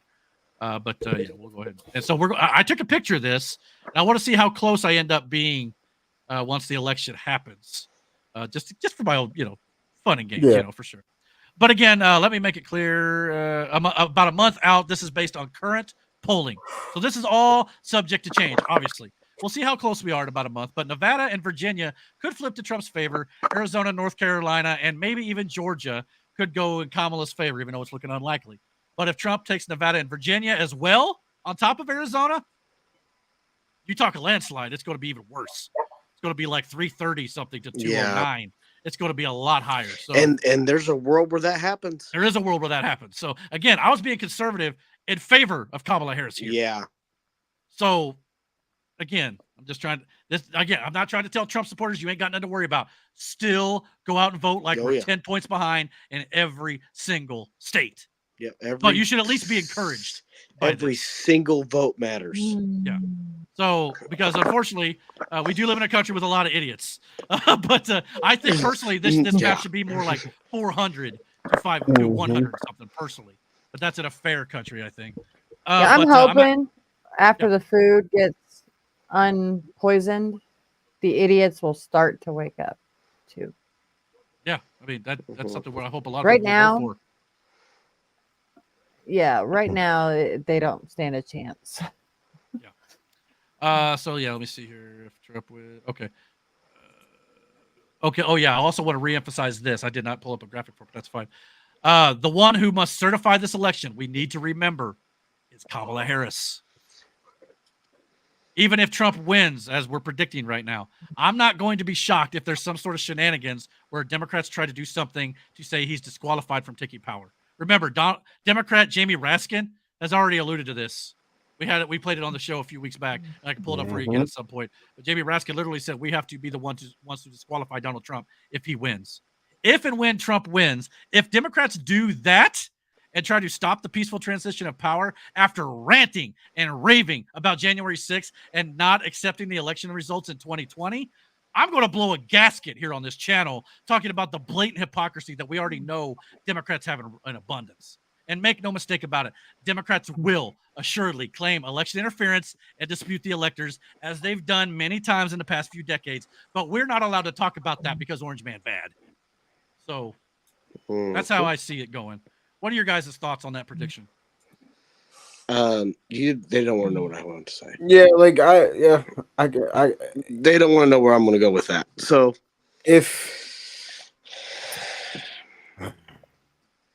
let's just hope this goes the way it's supposed to go. Please. If it goes like this, I'm perfectly happy with it. Now, like I said, now look, they said Nevada, and I don't think Virginia will, but it could. Nevada goes, it's even better. Mm-hmm. So, yeah, I mean, it just all depends on a couple of these, but based on the current polling, Trump is ahead in most of these states. So, I'm just going based on what this website is, which is, again, it's a non-biased website. It's just aggregate of all the different polls and stuff that they take throughout the country. So, and again, I focused on one that was more left-leaning for obvious reasons to kind of, again, give her the benefit of the doubt. But yeah, that's the way I see it so far. So I don't know what you guys think, but I thought that'd be kind of fun to go through. I've never done it one just of those. goes to show you that he's more popular in places than people think. I mean, the guy we have in office now spoke in, was it New York, and said, "Welcome to Washington," in a speech. If Trump is unfit to be president, then I don't know what to tell you. Wild. Yeah. I don't know what to tell you. We're doing pretty decent on time, but I've got a couple more stories I wanted to get into that from the week that I thought it'd be worth mentioning here. Apparently, the IRS, of all people, have endorsed Kamala Harris. The IRS union. Now, this is the Kamala Wins X account. Why would you post this and act like this is a win? I mean, you're literally bragging about the tax collectors are the ones who are endorsing Kamala Harris. Mm-hmm. I mean, does anybody else find the irony in this? No, I think it's funny. So at last check, Kamala Harris in the last few weeks alone have been endorsed by Vladimir Putin of Russia, the country of Iran, the IRS, and Taylor Swift. If you're voting for her, please go schedule your lobotomy right now. Yeah. Because seriously. Let me see. Hold on a second. Let me. And I just want to hold on. I want to point out something real quick. Putin didn't endorse her because he loves her. Putin endorsed her because he knows he could have whatever he wanted with her. So don't get it twisted. He could probably have her. Okay. That little bitch on the end there, he endorsed her because she wants her to stay in office so she can keep doing what she's doing. You want to talk about how we bad? Won't talk about that yet. Yeah, we're not ready for that. You want to talk about how bad Donald Trump is, Eric? Leave that on there for just 1 second. I know you're hurrying in time. No, you're fine. I got a whole lot left. Those people right there are bad people. Real life. All of them are. I mean, I don't know if I put Taylor Swift as bad as the president of Iran. Oh no, she's still in that category. Eric, you have no idea. She's right there. Well, I mean, I'm not saying she's good. She's right there with Iran. It's okay. I know something. You'll see where I'm going with this. I'm going to make my point with this one. All right. Now, get there. Now, Putin over there, he's there, and then there's Taylor Swift. Okay, now those two characters are more alike than you will ever know. All right, I'm done with this one. Then you have the IRS. Okay. Who steal from us daily. I agree. Daily basis. Remember the 87,000 agents they wanted to hire? That's which why. Kamala Harris was the tie-breaking vote on, by the way. Now look at Iran and look at IRS. That IRS is no, those two are very similar characters too. All right, well, let's move on, Matt. You got your point across. AOC Alexandria Ocasio-Cortez of New York City says we need to rein in the media to clamp down on misinformation. So let's listen to that video real quick of her being wildly enough joking aside. I do think that several members of Congress in some of my discussions have brought up media literacy, because that is a part of what happened here. And we're going to have to figure out how we rein in our media environment so that you can't just spew disinformation and misinformation. It's one thing to have differing opinions, but it's another thing entirely to just say things that are false. And so that's something that. So, can someone explain to me why all top Democrats are calling for censorship and the restrictions on free speech? Obviously, because What they are don't they want to get the saying truth. is false? Oh, the stuff that goes Anything against their that agenda. involves it. Yeah. You Yeah. know, yeah. Yeah, they haven't. They Trump has haven't. said. Yeah, they haven't tried to smear us for 2 years now. I honestly think a lot of this is like, again, go back to like the JFK assassination and all these things over the years. Once the internet became a thing, they can't rein in the narrative anymore. And I think they're honestly having a hard time dealing with that fact. They just want to label this as lies or misinformation when it's not, because they can't control it. I honestly think that's what a lot of this is. And they're still trying to act like it's back in the 80s or the 70s. I mean, Joe Biden's still telling stories that he told when he ran for office the first 3 times and failed. But they fact checked him then on him, but he still acted like it's true. I mean, and here's Tim. And here's Tim, Tampon Tim, out of Minnesota. Tampon Tim. The vice presidential candidate for Kamala Harris, saying the similar thing, saying free speech does not include misinformation. I think we need to push back on this. There's no guarantee to free speech on misinformation or hate speech, and especially around our democracy. Yeah, well, you're wrong about that. Which, again, here's another instance where Kamala Harris is saying that she'll hold Facebook and X accountable by regulation. And then, of course, we get our friend, the older millennials, response on here as well.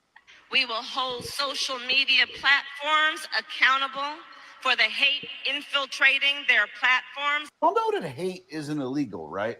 Yeah, I think we seem to have gotten away from that truth. That hate is not illegal. There is nothing illegal about it whatsoever. You are allowed to hate someone. You are allowed to hate on someone. Hell, you're allowed to hate on someone for immutable characteristics. That's not a crime. What Kamala Harris is talking about doing is using the DOJ to force platforms to stop something that's not a crime. I'm pretty sure that the Department of Justice has more than enough people to prosecute who are committing actual crimes, who are doing something that is actually illegal. So suggesting that you use the DOJ to punish hate is absolutely fucking insane. Hate is not a crime. Sure, you can dislike it, you can be upset by it, you can be offended by it, but it's not a crime. It's not something the DOJ should be involved in. How does she make a statement like that? Nobody just goes, hey, they're not committing a crime. So what's the DOJ gonna do? But no, we just go, oh, she wants to stop hate and misinformation. Neither of those is a crime. Stop letting the federal government get involved in your life in ways they're not legally supposed to. Stop begging the federal government to get involved because you're fucking triggered. You know how you can deal with not liking me on this platform? You could block me immediately. There you go. You never have to fucking see me again. But instead, you'd rather keep viewing my content, keep interacting with my content so you see me even more, and then bitch about seeing me even more. That's your fault, not mine. Exactly. I hate to tell Kamala Harris and Tim Walz and AOC, hate speech and misinformation is absolutely allowed under the First Amendment. I think Tim Walz needs to get a real job. But what I stop don't think he doing has a real job right now. So I'm just saying is letting their fact checkers put out the misinformation on what they think shouldn't be out there. Yeah. Yeah, that's like, the problem. That is where Fact checkers Google do not always and give you facts Facebook- and truth. Oh, I love Joe Rogan. The fact, yeah. Google's going Where's to the end up fact checkers losing and their fact checkers? shit. Like, Who is? Google. Oh, yeah. Trump Oh, yeah. caught him again. Oh, Like, yeah. Google's as guilty of it as any of them. Joe Rogan even Mm-hmm. talked about the dangers of trying to police hate speech and misinformation here recently. So let's hear what he has to say. The more we have platforms where that stuff is just free, where you can just say whatever you want, say whatever you think about anything, which really X and Rumble are the only places that I know of that you could really do that right now. Have you had any problem on audio at all? No. Good. No. Good. I haven't either. It's audio is like they're leaving that alone for now. I think it's probably because it's not as easily shared. Right? That's what's coming next. Yeah, probably. I mean, all they would have Sean to Ryan is an awesome dude. If you haven't heard any mm, more of his have audio podcasts, check them out. and upload that as a video, and then maybe they would start coming after audio. Yeah, yeah. I mean, I hope I just hope this shit starts to turn around. I do too, but I don't think it turns around if Kamala Harris gets into office. I think they clamp down more. I think the same stuff that they were trying to do with Twitter, they'll try to do with something else, with other things. They've already openly discussed it. She's openly discussed that the same rules have to apply to Facebook, they have to apply to Twitter, and that Elon Musk could lose his privileges. And there's so many wild things that they're saying. Tim Walsh said that the First Amendment doesn't apply to misinformation or hate speech. Okay, well, it certainly does. It does. Sometimes people say things wrong. And the goal of the First Amendment is you say something wrong, and then this guy who's an expert says the right thing. Yeah. And then you correct them. Yeah, I mean, the misinformation, it's just all opinion. Right. Well, so much of it turns out to be true. How about masks don't work? You would get screamed at for masks don't work. Well, guess what? They don't fucking work. They don't work. I remember. Fauci said masks don't work. Remember that interview before the pandemic, before they knew how big it was going to be? Yes. He was like, you don't have to wear a mask. Then it was wear two. Then it was wear doubles. Put two face diapers on. It's bananas how easily people fell in line. That scared me the most.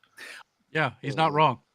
So the queen of misinformation, Kamala Harris, especially at the debate, wants to tell you what you can and cannot believe and say. That's what this boils down to, ladies and gentlemen. I was a face diaper wearer. I don't know if you. Well, we were. all We had all to had work. to keep our We all jobs, had but to. I'll tell you what. That was we were forced to do it. I was a group leader the day we had to announce it, and I told our boss at the time, nope, I'm not doing it. I'm not going out there to tell them. And she did it. She came out there and told you guys I would not do it. You just be thankful that they didn't force you to get the vaccine in order to keep your job. That was coming Yep. next. If it I wasn't was the prepared Supreme to Court. quit. Because Joe Biden was trying to ram that through too, using OSHA of all things too. Yep. So this is the same sort of thing that Kamala Harris and Joe Biden have said about the Second Amendment for years. Neither the First Amendment or the Second Amendment are absolute, they said, except they absolutely are absolute. Yeah. Oh, we won't take your guns away. No, you're just going to take the guns away that work the most, right? For your protection, of course. This is why conservatives believe that Harris and Walz are the true threat to democracy. Joe Biden, too. Say what you want about Donald Trump, but he's not restricting your rights. And don't bring up the stupid abortion thing. Fun fact, abortion has never been a right. You can go look that up, by the way. Kamala, by the way, here's an ad that Matt Gaetz shared in regards to Kamala Harris and the First Amendment and the Second Amendment. Kamala promised to prosecute free speech. If you act as a megaphone for misinformation, we are going to hold you accountable. She threatened Twitter because it didn't support her policies. You can't say that you have one rule for Facebook and you have a different rule for Twitter. They are directly speaking to millions and millions of people without any level of oversight or regulation. And that has to stop. Kamala said she supports a mandatory gun buyback and wants your semi-automatic rifles. We have to have a buyback program, and I support a mandatory buyback program. But we do need an assault weapons ban. She even wants to enter your home to make sure you're complying. You legally possess a gun in the sanctity of your locked home doesn't mean that we're not going to walk into that home and check to see if you're being responsible. The truth is, Kamala's already told us her policy plans, and they're radical. Bad for the First Amendment, bad for the Second Amendment, bad for the country. So, yeah. Eric, why do you think they want to control social media so bad? Because you control information. I'll tell you why. Control the information Control because they control Exactly. people. Yeah. Now listen a second. Before Elon bought Twitter, after the election was stolen, and I told you guys, I've been listening to stuff for a very long time about 2020 and how it was stolen. there was talk about Hammer and Scorecard. I'm pretty sure it was some kind of software. But the night it came out, everybody's trying to talk about it on Twitter, but they banned the words Hammer and Scorecard. If your post contained those two words, it would not post. I remember that. So that's how they're censoring it. Like it goes deep. And yeah, deeper than I'm sure even me and Miranda know, and Miranda knows more about that part of it than I do.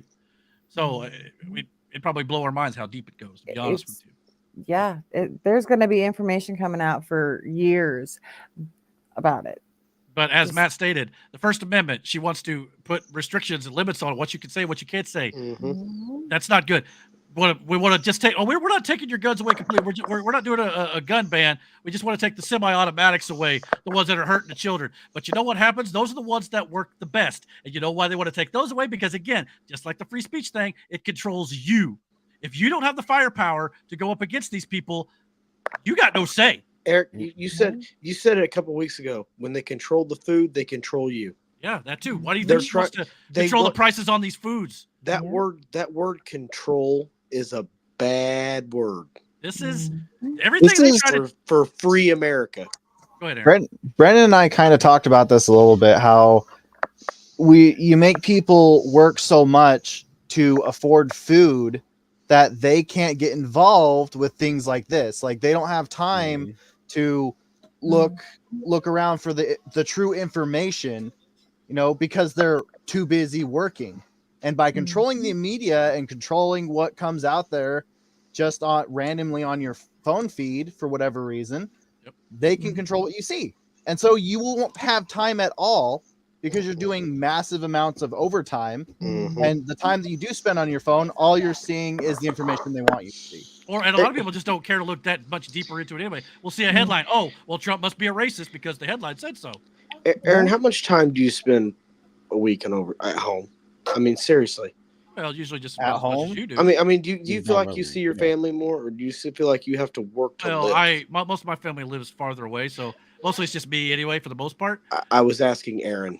Oh, Aaron. Sorry, I wasn't asking Eric. My bad.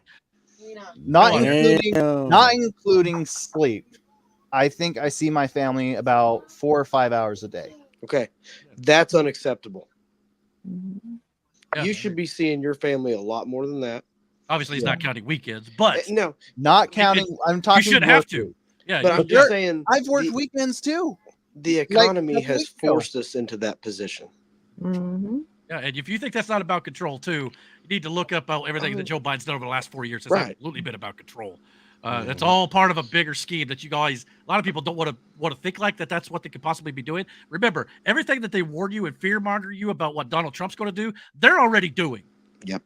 Like they've been doing it for a while. Eric is I want to say probably maybe 50 years ago, if illegals were coming over the border, you would have had people from all over the country coming and stopping that.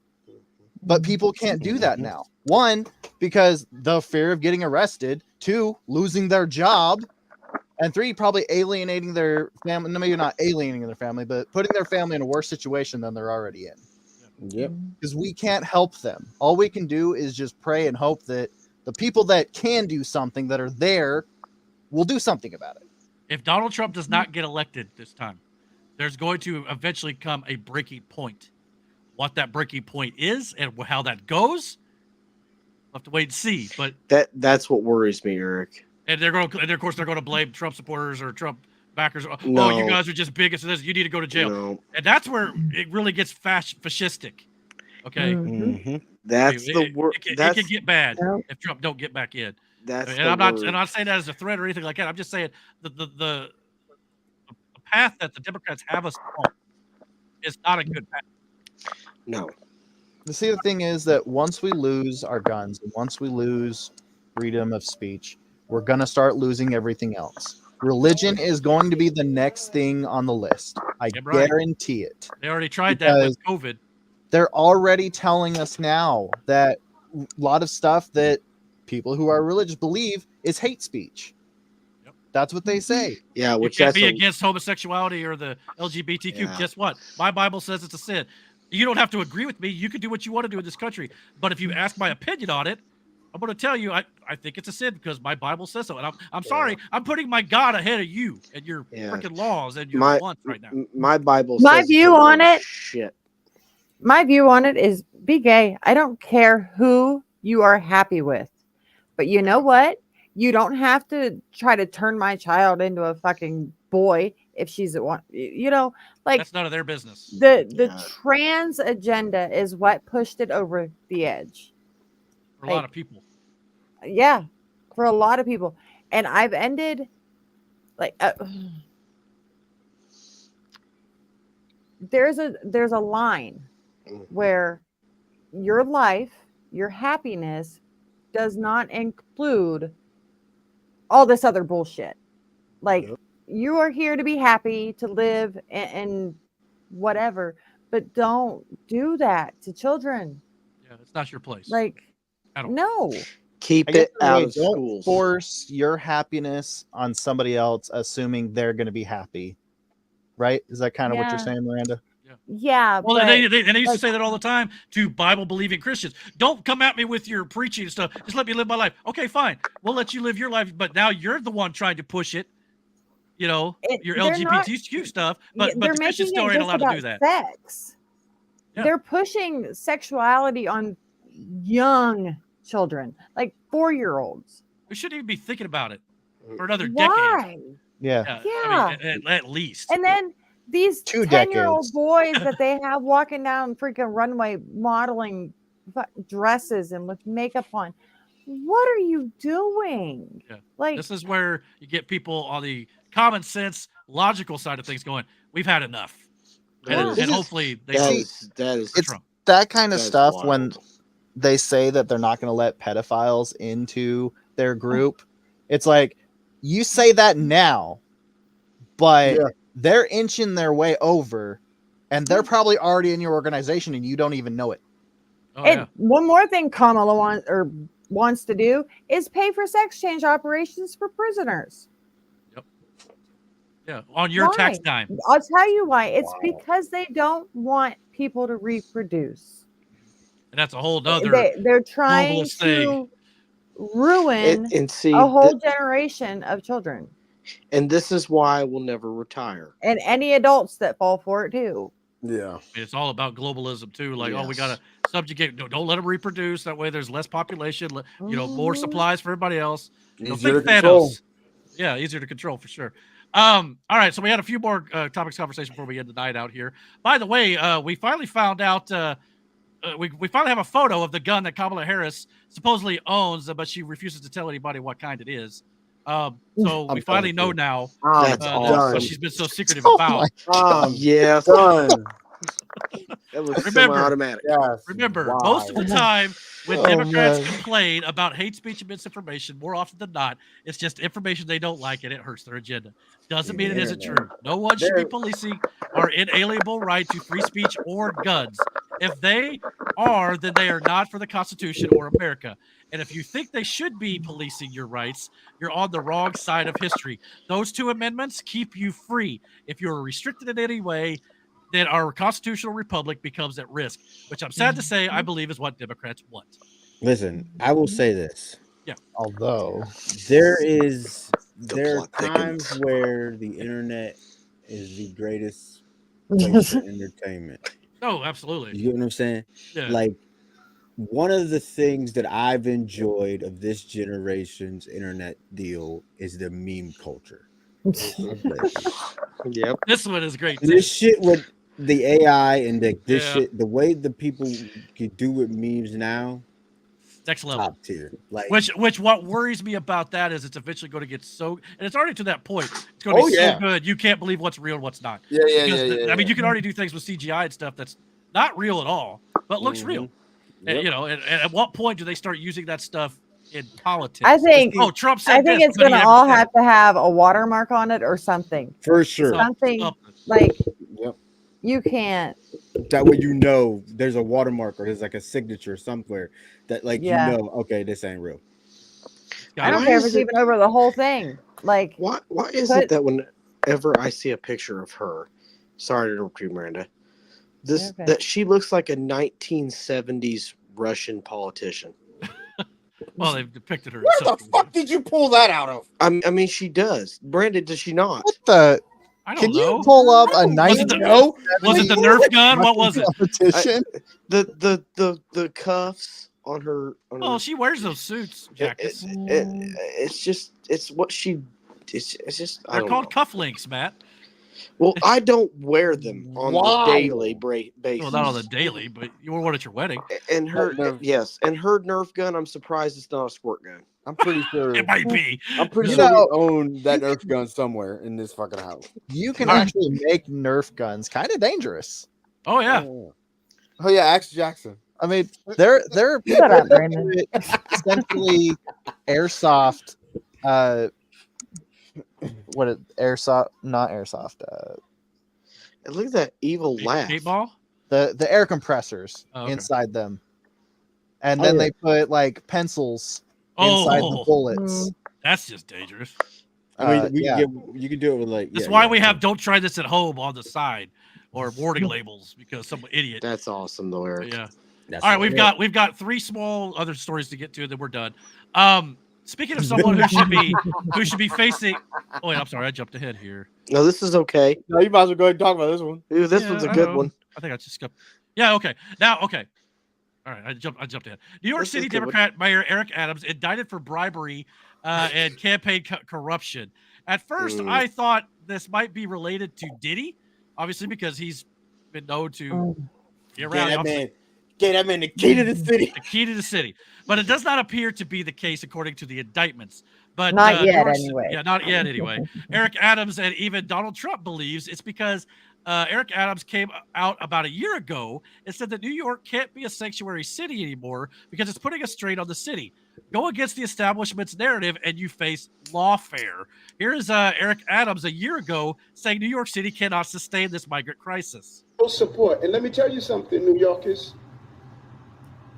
Never in my life have I had a problem that I did not see an ending to. I don't see an ending to this. I don't see an ending to this. This issue will destroy New York City. Destroy New York City. We're getting 10,000 migrants a month. One time we were just in Venezuela. All right, so he goes on for a couple minutes here, but you Okay. get the picture. He's basically just he went against the Democrats because Democrats want sanctuary cities for all, amnesty for every illegal migrant, no matter what crime you've committed or who you kill, and they won't even deport them in that regard. But here he is, basically just going against what they want to have told, and now he's being indicted. Here's Mayor Eric Adams from New York City giving a statement about the charges being brought against him. My fellow New Yorkers, it is now my belief that the federal government intends to charge me with crimes. If so, these charges will be entirely false, based on lies. But they would not be surprising. I always knew that if I stood my ground for all of you, that I would be a target, and a target I became. For months, leaks and rumors have been aimed at me in an attempt to undermine my credibility and paint me as guilty.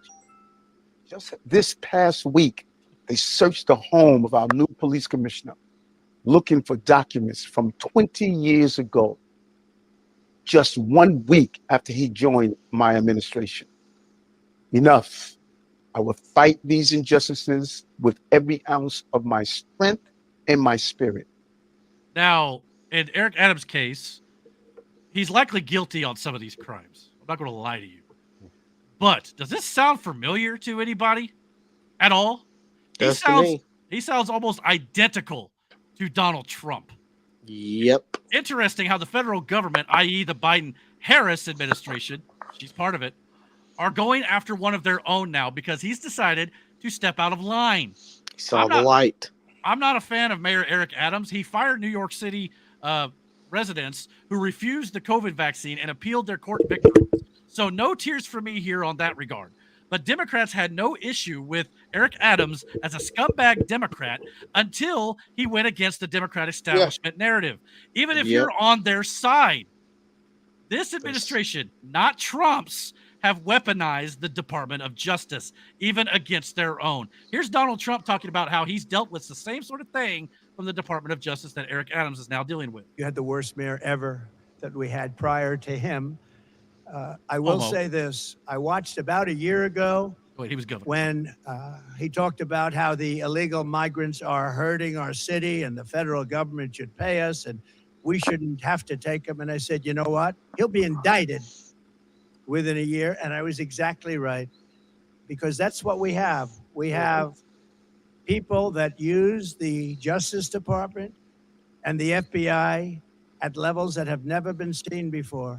So I wish him luck. I don't know anything about what he did, but I told a lot of people right over there, that group was saying, you know, sir, you were right about that.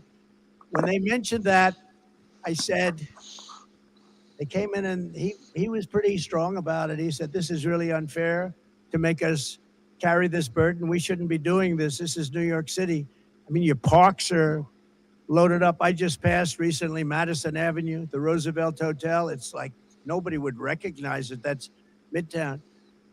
But he came out very strongly against it. He was right, by the way, because it's ruining our country. He was honest. And I said, he will be indicted within a year. And that's what happened. And I noticed the indictment's very old. It goes back a long time. Well, I had the same thing. They went way before the statute of limitations. So I wish. So, yeah. Again, does this start to ring any bells? I mean, good luck, Eric Adams. I wish you luck. I highly doubt you have the resources that President Trump has to fight this regime, though. So good luck, like I said. But speaking of someone who should be facing the law, and justifiably so, Nancy Pelosi's husband got caught dumping Visa stock back in July, I believe, before their stock plummeted this week due to a massive Department of Justice lawsuit. So now Donald Trump is calling for Nancy Pelosi to be prosecuted. And really, she should be, for her insider trading and her January 6th stuff that we talked about last week. Don't forget, her net worth this year alone climbed from $140 million to upwards of $250 million in a few months' time, and all on a $170,000 to a $223,000 congressional salary. Man. So someone do the math for me. So this is nothing new. She's been doing this forever. Let's take a look at her net worth through the years. Here we go. So slowly, I like the song. So slowly, time goes by. So slowly, time. Sorry, but I'm going to cut the music just in case there's a copyright thing. But, yeah, that's a good idea. But yeah, just watch the net worth climb. I mean, steadily on like $170,000 salary. That doesn't just happen. Man, she did not age well. Of course, damn. Yeah.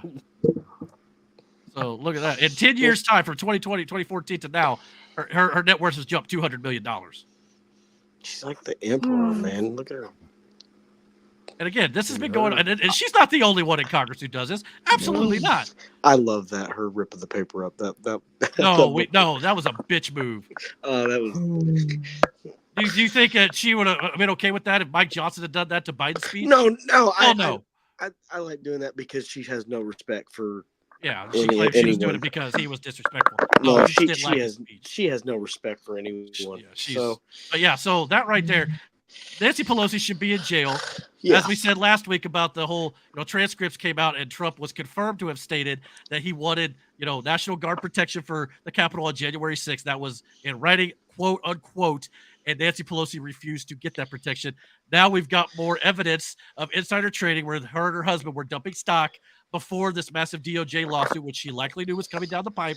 So again, Donald Trump is right to be calling for her to be investigated here. She should go to jail, absolutely, for more than one reason. She's a traitor to this country in a lot of ways. Trump's not just calling for her to be indicted. He's calling for her to be prosecuted.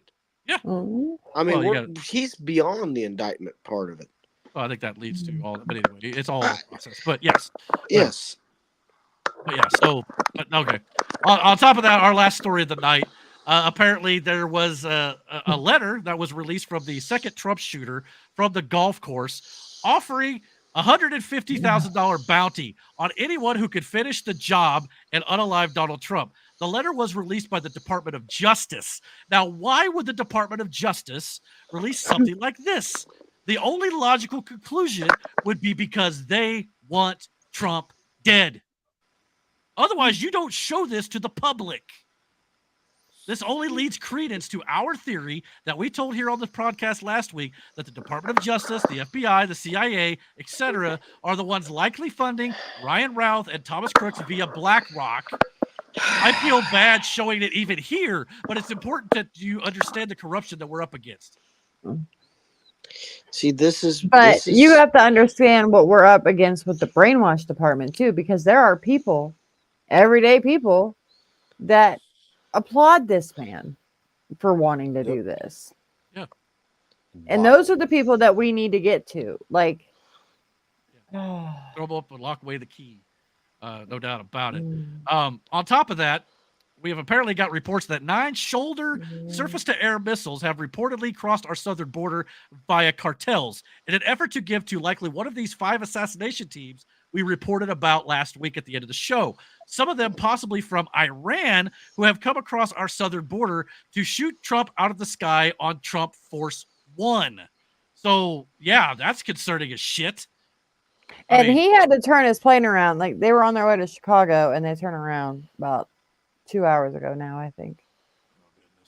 So this is dangerous, guys. We got no, I don't know how many types of criminals or possibly terrorists in this country, and now we've got missile launchers being given to them with 9 missile rounds in an attempt to shoot Trump down. But yet they want to take away our assault rifles. Yeah, it's perfectly fine. But we can bring shoulder to surface air missiles with AAA abilities. Yeah, migrants can bring them in. No one will stop them. That's right. That's hypocrisy at its finest. Now, reports have suggested that the Secret Service are taking precautions and may be grounding Trump Force 1 for the time being, and the Trump campaign may be using multiple smaller charter jets for the time being. I actually think that would be a smart move if they do that. I don't know if Trump is going to do that because Trump is one of the type of guy who'd be like, bring it on. I'm going to do what I need to do anyway.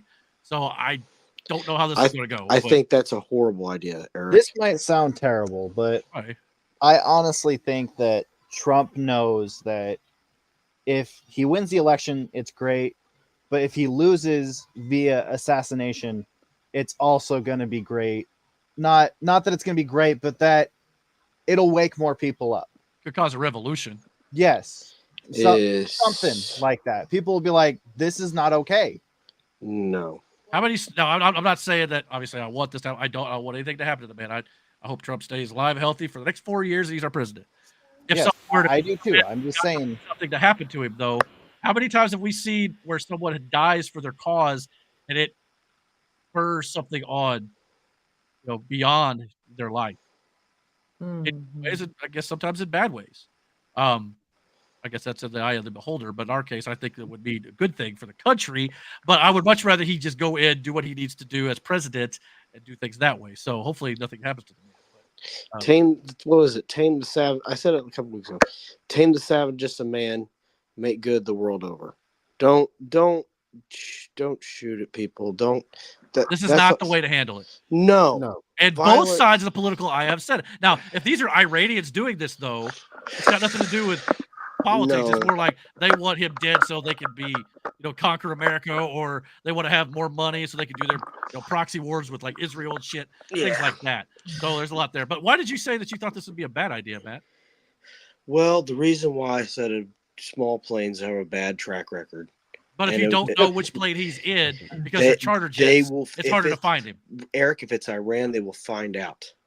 I mean, they found out he was at a fucking golf course when nobody else knew he was there. Yeah. Now, granted, he likes to golf and he does a lot of times on Sunday, so good guess, I suppose. I'm just saying Trump needs to keep doing what he's doing.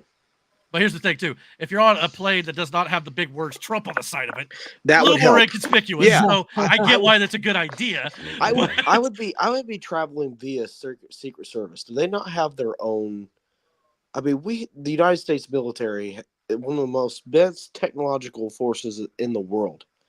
Give him like jumbo jet that has like bulletproof and Well, I'm like sure Trump Force One is probably almost fighter as secure as jets. Air Force One could be at this point. Fighter jets. I mean, can Biden spare some fighter jets while he's Well, sitting that's on the the other thing a lot of Moroccan people will be beach? talking about. Like maybe Why- Trump Force One should have fighter jet Yeah. escorts to go Why along he's with him. why he's sitting somewhere on a beach on vacation for the last 3 months of his presidency. I mean, that'd be really nice. But see, they don't want to give protection to Trump or RFK though, because they're the enemy.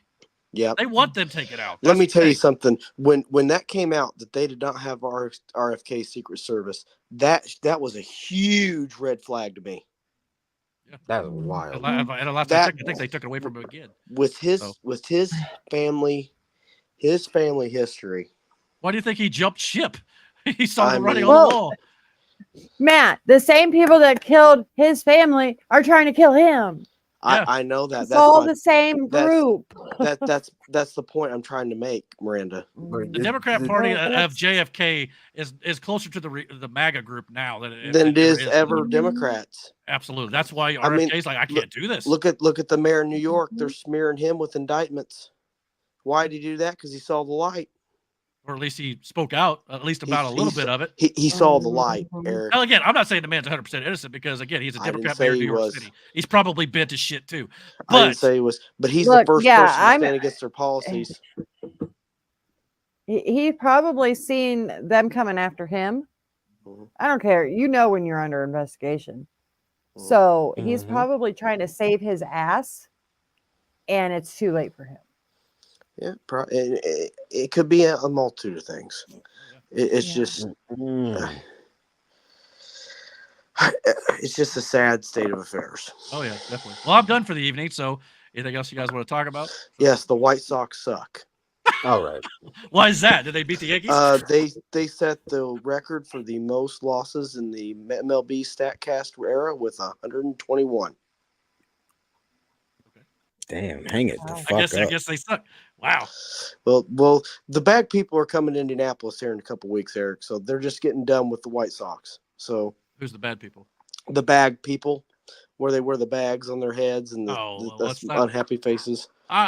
Let's not go crazy. The Colts are hopefully they'll just improve as they go along. So just calm down. Nah, I'm done. Matt, Go you wear better your Trevor Lawrence jersey this weekend. You know, maybe he'll. It doesn't fit me anymore. Good. I've gained too much weight. Well, I know that struggle, so I'm not gonna pick on No, you. Eric. There's a I opened difference. it up. There's a difference from single gaining weight to married gaining weight. Yes, I'm sure. Yeah, you got a point there. You're getting all that good home cooking now. But yeah, don't violence is back to what we were saying earlier. Violence is not the way to solve this. Of course not. But No. the people on the left, they don't care about that. I know flat out they showed don't. many times where they've encouraged it. And that's so sad. But you can't pull up the Because compilation of right you wing got people doing you got that. Hillary Clinton. Go ahead, Miranda. No, go ahead. It's a different subject, but You I do got have Hillary Clinton posting on social media going, I get so much hate from Trump supporters. They're so hateful people. I I doubt said maybe she should look in the mirror.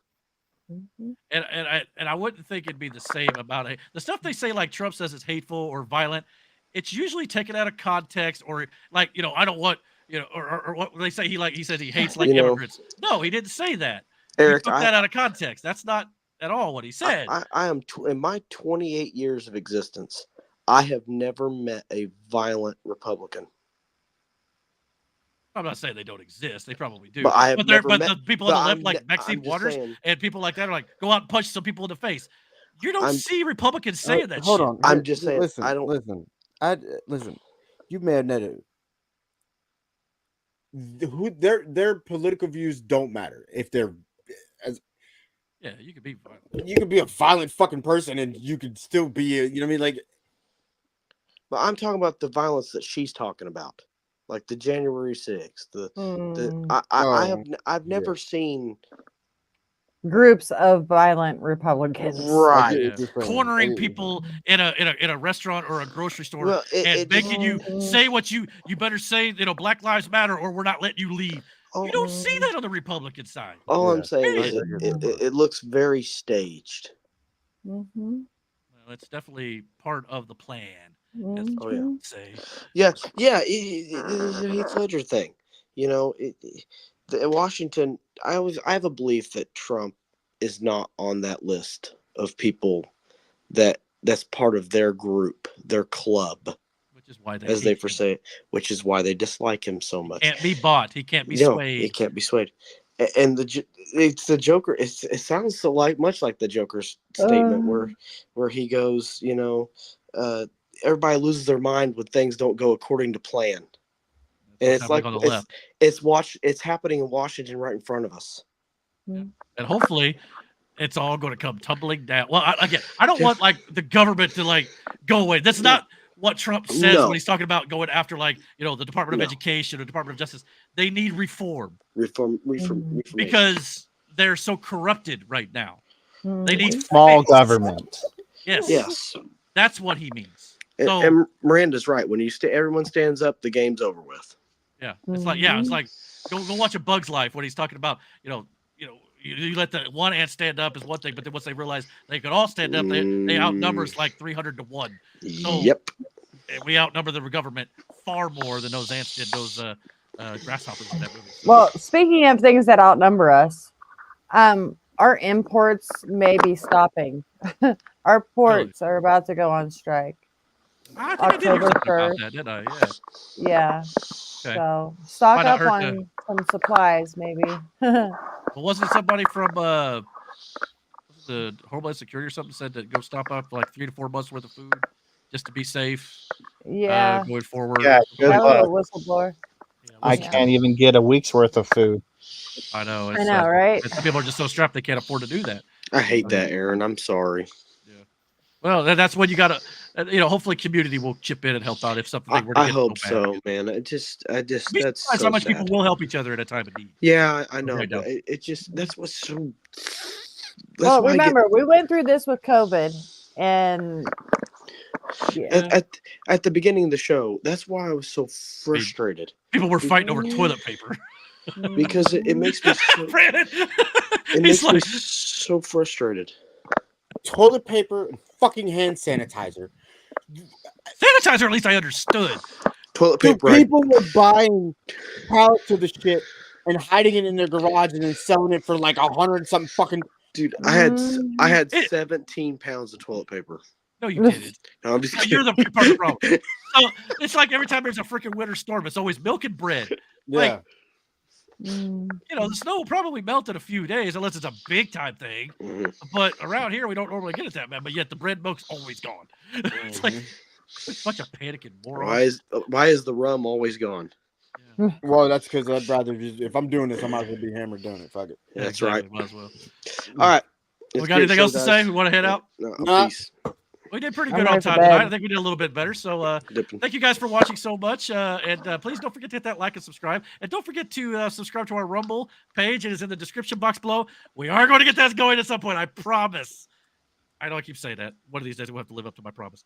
But anyway, we're going to get it done. We're going to get that roll. We're going to go live there as well. So comment below and don't forget all that's good jazz. And until we won't have a show next Friday night, about 2 weeks from now, I think we'll have another show. I'll be out of town next week because I'm going camping with some family. So until then, guys, thank you so much for watching and take care. God bless. Good night. Good night. Later.